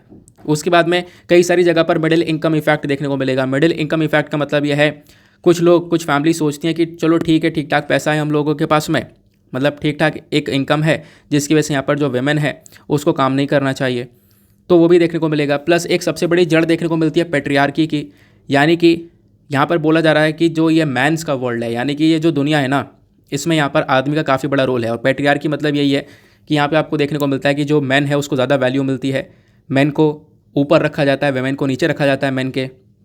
तो इसकी वजह से भी जो वेमेन है उसका participation rate, labour force participation rate बहुत कम है, काम इसकी वजह से यहाँ पर बहुत कम कर पा रही हैं। दूसरा यहाँ पर पॉइंट बताया गया, why is enhancing labour force participation rate critical, यानी कि ये तो हमने सोचा कि देखो कमी क्यों है, लेकिन अब क्वेश्चन ये है कि क्यों हम लोग क्यों बढ़ाना चाहते हैं वेमेन को, क्यों यहाँ पर लेबर फोर्स पार्टिसिपेशन के अंदर इंक्रीज़ करना चाहते हैं। क्योंकि उसका इंपॉर्टेंस बहुत ज़्यादा है, वो हमारी कंट्री को ही हेल्प करेगा। अगर वेमेन को काम मिलता है, वेमेन एम्प्लॉय होती है, वेमेन को एम्प्लॉयमेंट मिल रहा है, तो उससे यहाँ पर काफ़ी सारे बेनिफिट्स मिलेंगे। जैसे यहाँ पर बोला गया कि आज के टाइम पर बहुत सारी स्कीम्स चलाई जा रही हैं। प्रधानमंत्री गरीब कल्याण पैकेज चलाया जा रहा है वेमेन के लिए, जनधन अकाउंट, यहाँ पर अलग स्कीम्स चलाई जा रही हैं। वेमेन्स को यहाँ पे पैसा दिया जा रहा है। क्योंकि वेमेन्स को क्यों पैसा दिया जा रहा है, वेमेन के हाथ में पैसा देने की बात इसलिए की जा रही है क्योंकि वेमेन जानती है कि उस पैसे को कैसे खर्च करना है, कैसे अपनी पूरी फैमिली का ध्यान रखना है। तो अगर वेमेन इस एम्प्लॉयमेंट सेक्टर के अंदर उतरती है, ज़्यादा से ज़्यादा वेमेन के पास में अगर नौकरी होगी, उनको ज़्यादा मजदूरी मिलेगी, अगर इक्वली पेमेंट मिलेगी, जितना मैन को मिल रहा है जितना उतना ही वेमेन को मिलेगा, तो डेफिनेटली कंट्री के अंदर एक बहुत बड़ा चेंज देखने को मिलेगा। और जो अर्निंग्स होंगी ना, उन अर्निंग्स का सही जगह पर यूज़ होगा और हमारी डायरेक्टली इकोनॉमी के ऊपर इसका एक असर देखने को मिलेगा। तो ये तीसरी चीज़ बताई गई। दूसरी चीज़ बताई गई, तीसरी चीज़ यहाँ पर क्या बोली, what is needed to improve women's employment. Now women के एम्प्लॉयमेंट को इम्प्रूव करने के लिए करना क्या होगा। वेमेन का अनएम्प्लॉयमेंट रेट ज़्यादा है, पार्टिसिपेशन रेट कम है। अब बढ़ाना क्यों है वो मैंने आपको बताया, क्योंकि बढ़ाने से काफ़ी फ़ायदा हो सकता है। तीसरा यहाँ पे ज़रूरत क्या है कि इसको इम्प्रूव करने की ज़रूरत इसलिए है, देखो आज के टाइम पर ना अगर आप लोग देखोगे तो वेमेन काफ़ी सारे काम भी करती है। और करेंट टाइम पर पेट्रियार्कल जो सोशल सोसाइटी है आपको देखने को मिलती है, जहाँ पर मैन का एक बहुत बड़ा रोल है, ये कहीं ना कहीं बहुत बड़ी प्रॉब्लम क्रिएट कर रहा है, वेमेन को दबा के रख रहा है। तो हम लोग को करना क्या है, हम लोग मतलब क्या क्या कर सकते हैं वेमेन को एम्प्लॉयमेंट के अंदर लेकर आने के लिए, वेमेन को ज़्यादा से ज़्यादा रोज़गार देने के लिए। आप मिनिमम वेजेस लेकर आओ, यानी कि एक रेट डिसाइड कर दो कि भाई इतनी मजदूरी तो मिलेगी, क्योंकि कोई डिसाइडेड रेट ही नहीं है जिसकी वजह से वेमेन से काम तो ज़्यादा करवा लिया जाता है और पैसे बहुत कम दिए जाते हैं। तो आप मिनिमम वेज को डिसाइड करो, प्लस वेमेन के लिए सेफ्टी प्रोवाइड करवाओ, उनको कोटा प्रोवाइड करवाओ, उनके लिए एक बोर्ड प्रोवाइड करवाओ, वेमेन को लीडरशिप रोल के अंदर लेकर आओ। तो इसकी वजह से यहाँ पर आप कह सकते हो हम लोग ये जब काम करेंगे ना, इन काम से जो वेमेन का एम्प्लॉयमेंट है वो बढ़ सकता है। वेमेन को यहाँ पर एक कॉन्फिडेंस मिलेगा कि हाँ मुझे अब काम के प्रति जाना चाहिए, क्योंकि बहुत सारी वेमेन ऐसी हैं जिनकी तरफ से डिमांड ही नहीं आ रही है कि हाँ मुझे एम्प्लॉयमेंट चाहिए। ठीक है ना, ये प्रॉब्लम का सॉल्यूशन बताया। फिर चौथा पॉइंट यहाँ पर ऑथर मेंशन करती हैं, what obstacles do we confront, क्या क्या प्रॉब्लम्स यहाँ पर नज़र आ रही हैं। सबसे बड़ी प्रॉब्लम यहाँ पर नज़र आती है वो है डिस्क्रिमिनेशन, भेदभाव बहुत ज़्यादा है। ठीक है ना, लेबर मार्केट के जब आप लोग देखते हो तो भेदभाव बहुत ज़्यादा है वेमेन वर्कर्स और मेन वर्कर्स के बीच में। मेन को बहुत ज़्यादा वेजेस मिलते हैं, पता है क्या होता है आज के टाइम पर, जो आदमी है और एक तरफ औरत है, भले ही औरत ज़्यादा काम कर रही हो लेकिन उसके कंपैरिजन में आदमी को ज़्यादा सैलरी मिलती है सभी जगह पर, ये हम लोग देख पा रहे हैं। तो इक्वल अपॉर्चुनिटी नहीं है, ये सबसे बड़े आपको ऑब्स्टिकल्स देखने को मिलेंगे, ये सबसे बड़े चैलेंजेस आपको इसी रास्ते में देखने को मिलेंगे। लेकिन यहाँ पर बोला गया कि अगर हम अभी भी कोई कदम नहीं उठाते हैं तो क्या होगा, यानी कि अगर हम लोग वेमेन को एम्प्लॉयमेंट नहीं देते हैं, वेमेन के लिए कुछ नहीं करते हैं, तो इसका भी बहुत बड़ा इम्पैक्ट पड़ेगा। What happens if we don't act. सबसे पहली चीज़ यहाँ पर बोला जाता है, एविडेंस हम लोग को ये बताते हैं कि देखो अगर हम लोगों ने वेमेन को एम्प्लॉयमेंट नहीं दिया तो इसकी वजह से डायरेक्टली हमें बहुत बड़ा लॉस होगा। हमारे जीडीपी के अंदर 10% के आसपास का लॉस देखने को मिल सकता है। प्लस यहाँ पे जो डेवलपमेंट है वो काफ़ी हद तक थम जाएगा। जहाँ पे हम लोग को काफ़ी तेज़ी से ग्रो करना चाहिए, इंडिया की जो जीडीपी है ना वो आने वाले टाइम पर ग्रो कर सकती है अगर यहाँ पर वेमेन को हम लोग लेबर मार्केट में लेकर आएँ, वेमेन को ज़्यादा से ज़्यादा एम्प्लॉयमेंट अपॉर्चुनिटीज़ दें, तो इंडिया की जो जीडीपी है वो लगभग $3 ट्रिलियन से ग्रो कर सकती है और हमारा टारगेट ही $5 ट्रिलियन का है। तो एक अच्छा काम, अच्छी अपॉर्चुनिटीज़ वेमेन को मिलनी चाहिए। इससे यहाँ पर काफ़ी सारा फ़ायदा होगा देश को भी, ऐसा इस पर्टिकुलर आर्टिकल में बताया गया। आई होप आपको यहाँ पे क्लैरिटी मिल चुकी है। नेक्स्ट आर्टिकल पर आते हैं। तो ये आपका थर्ड एडिटोरियल था जो कि काफ़ी इंपॉर्टेंट था, क्योंकि दूसरे न्यूज़पेपर के आर्टिकल काफ़ी अच्छे भी आते हैं, तो वो अच्छे वाले आर्टिकल मैं आपके साथ में रेगुलर डिस्कस करता हूँ। बाकी यार यहाँ पर एक और छोटा सा आर्टिकल है न्यूज़पेपर के अंदर, वो है फंडामेंटल ड्यूटीज़ को लेकर। ये बिल्कुल लास्ट में मेंशन किया है। देखो जो फंडामेंटल ड्यूटीज़ है ना, ये बेसिकली की हैं, इससे हम लोग एक सोशल ट्रांसफॉर्मेशन कर सकते हैं, बहुत बड़ा बदलाव कर सकते हैं। ऐसा चीफ जस्टिस ऑफ इंडिया ने एक स्टेटमेंट दिया है। तो बस खाली स्टेटमेंट दिया है कि हम लोग को फंडामेंटल ड्यूटीज़ को ऊपर थोड़ा सा फोकस करना चाहिए। ये जो ड्यूटीज़ हैं ये बिल्कुल यहाँ पर एक की है कि एक बहुत बड़ा चेंज लेकर आ सकती है हमारी सोसाइटी के अंदर में। तो ये बेसिकली स्टेटमेंट है। तो हैं क्या फंडामेंटल ड्यूटीज़, ये आप लोग पढ़ोगे अपने पॉलिटी के अंदर, ठीक है ना। जब हम लोग बात करते हैं फंडामेंटल ड्यूटीज़ की, तो आपको हमारे संविधान में आर्टिकल 51A के अंदर पार्ट 4A के अंदर ये प्रेजेंट देखने को मिलेंगी। फंडामेंटल ड्यूटी का जो आइडिया है वो हम लोगों ने लिया है रशिया के कॉन्स्टिट्यूशन से, यानी उस टाइम पर वो सोवियत यूनियन हुआ करता था। फिर उसके अंदर पार्ट 4A के अंदर हम लोगों ने इसको ऐड किया 42nd कॉन्स्टिट्यूशनल अमेंडमेंट एक्ट 1976 के माध्यम से। अब फंडामेंटल ड्यूटीज़ को लेकर ना एक कमेटी ने रिकमेंडेशन दिया था। वो कमेटी कौन सी है, वो है स्वर्ण सिंह कमेटी। अब यहाँ पर अगर आप लोग देखोगे तो ओरिजिनली 10 आपको फंडामेंटल ड्यूटीज़ देखने को मिलती हैं, 10 नंबर के, मतलब 10 फंडामेंटल ड्यूटीज़ प्रेजेंट थी। लेकिन बाद में 86 कॉन्स्टिट्यूशनल अमेंडमेंट एक्ट 2002 आया और उसके बाद यहाँ पर एक और फंडामेंटल ड्यूटी को इसमें ऐड कर दिया गया। नाउ फंडामेंटल ड्यूटीज़ कौन कौन सी हैं, तो आज के टाइम पर 11 फंडामेंटल ड्यूटीज़ कौन कौन सी देखने को मिलेंगी। जैसे कि सबसे पहली ड्यूटी क्या है, अपने कॉन्स्टिट्यूशन की रिस्पेक्ट करना, नेशनल फ्लैग की रिस्पेक्ट करना, नेशनल एंथम की रिस्पेक्ट करना। अगर इसकी रिस्पेक्ट नहीं करते हो तो फिर आपके खिलाफ यहाँ पर स्टेप लिया जाएगा। यानी कि कहने का मतलब है जब आपको फंडामेंटल राइट्स दिए गए, कुछ हक दिए गए, तो आपको कुछ ड्यूटीज़ भी दी गई हैं कि भाई आपकी यह कर्तव्य भी है। अगर आपको राइट दिया गया है जिसके लिए आप लड़ सकते हो कोर्ट में, तो आपके कुछ ड्यूटीज़ में कुछ कर्तव्य भी हैं जो कि निभाने होंगे, ठीक है ना। तो सबसे पहली चीज़ आपको नेशनल फ्लैग की प्रोटेक्शन करनी है, उसको रिस्पेक्ट करना है, नेशनल एंथम को रिस्पेक्ट करना है, कॉन्स्टिट्यूशन को रिस्पेक्ट करना है। दूसरा यहाँ पर जो हमारे फ्रीडम फाइटर्स हैं उनसे इंस्पायर होकर यहाँ पर चीज़ों को आगे बढ़ाना है। प्लस यहाँ पर जो हमारी इंडिया की सॉवरेनिटी है, यूनिटी है, इंटीग्रिटी है, उसको प्रोटेक्शन देनी है। हमारी कंट्री को डिफेंड करना, जब भी कंट्री को यहाँ पर ज़रूरत पड़ेगी आपको आपकी नेशनल सर्विस की, तो आपको यहाँ पर सर्विस देनी होगी, ठीक है ना। आपको कंट्री को जब भी बचाने की ज़रूरत पड़ेगी तो आपको यहाँ पर करना पड़ेगा ये काम, ये आपकी फंडामेंटल ड्यूटी है। फिर उसके बाद में एक दूसरे के बीच में हार्मनी को प्रमोट करना, यानी एकता को बनाकर रखना। प्लस यहाँ पे ब्रदरहुड को बनाना, भाईचारे को बनाना सभी लोगों के बीच में, ये भी आपकी फंडामेंटल ड्यूटी है। प्लस जो आपके रिच हेरिटेजेस हैं, आपकी संस्कृति है, धरोहर है, उसको प्रोटेक्शन देना। प्लस अपने नेचुरल एनवायरनमेंट को प्रोटेक्ट करना, forest, lake, river, wild life, सभी चीज़ को प्रोटेक्शन देना, ये भी आपकी एक फंडामेंटल ड्यूटी है, वो भी आपका कर्तव्य है। प्लस यहाँ पे ह्यूमनिज़्म, यानी कि एक तरीके से मानवता को लेकर आना। फिर यहाँ पर जो पब्लिक प्रॉपर्टी है उसको बचाना, जो पब्लिक प्रॉपर्टी है उसको डैमेज ना करना, वो भी एक फंडामेंटल ड्यूटी है आपकी, मतलब उसको सेव करने की बात की जा रही है यहाँ पर। फिर यहाँ पर कुछ ये जो अपॉर्चुनिटीज़ हैं आपको दी गई हैं, मतलब फंडामेंटल ड्यूटी के अंदर ना कि जो बच्चे हैं, जो चिल्ड्रन हैं, उनको अपॉर्चुनिटी देना पढ़ाई करने की, तो ये भी एक फंडामेंटल ड्यूटी के अंदर आपको देखने को मिल जाता है। तो ये सारी की सारी फंडामेंटल ड्यूटी आपको देखने को मिल जाती हैं जो कि आपका कर्तव्य है। जैसे आपको फंडामेंटल राइट्स मिले हैं वैसे आपको फंडामेंटल ड्यूटीज़ मिली हैं। इन फंडामेंटल ड्यूटीज़ का इंपॉर्टेंस क्या है, देखो इंपॉर्टेंस यहाँ पर यह है ना कि सबसे पहली बात यहाँ पर ये लोगों को वार्निंग देती है कि भाई वो एंटी सोशल एक्टिविटीज़ ना करें, यानी कि सोसाइटी के खिलाफ ना जाएं, हमारे नेशन का डिसरिस्पेक्ट ना करें, हमारे फ्लैग को ना जलाएं, पब्लिक प्रॉपर्टी को डिस्ट्रॉय ना करें, पब्लिक प्लेस को डिस्टर्ब ना करें। तो ये सब चीज़ें यहाँ पे देश में शांति लाने के लिए फंडामेंटल ड्यूटीज़ का एक बहुत बड़ा इंपॉर्टेंस देखने को मिलेगा। प्लस लोगों के बीच में डिसिप्लिन लेकर आना, हमारे नेशन के प्रति एक कमिटमेंट रखना, ये सारा काम यहाँ पर फंडामेंटल ड्यूटीज़ आप कह सकते हो कि वर्किंग में लेकर आता है। तो ये फंडामेंटल ड्यूटीज़ का इंपॉर्टेंस है। तो पूरा का पूरा मैंने आपको फंडामेंटल ड्यूटी का जो चैप्टर है वो यहाँ पर कुछ 2-3 मिनट के अंदर समझा दिया है। मतलब काफ़ी डिटेलिंग्स में और भी चीज़ें हैं, बट मैंने आपको ओवरव्यू यहाँ पर दिया है। क्लियर हो गया। बाकी आप लोग जब पॉलिटी पढ़ोगे, वैसे तो पढ़ के जाना ही है, तो उसके अंदर फंडामेंटल ड्यूटीज़ के बारे में आपको पढ़ना ही पड़ेगा। नाउ अब हम लोग प्रीलिम्स के क्वेश्चन को देख लेते हैं। तो यूपीएससी 2019 का क्वेश्चन था, अगस्थ्या मेला बायोस्फीयर रिजर्व, इसके अंदर क्या क्या आता है। तो इसका ऑप्शन ए करेक्ट है। ये मैं ऑलरेडी एक्सप्लेन कर चुका हूँ वीडियो के अंदर, आपको पता होगा। अभी बीच में हमने एक आर्टिकल भी डिस्कस किया था। नाउ इसी के साथ में करते हैं हम लोग अपने लेक्चर को समाप्त और मिलते हैं आप लोगों से अगले वीडियो में। आज के लिए bye bye, have a nice day, thank you and जय हिंद।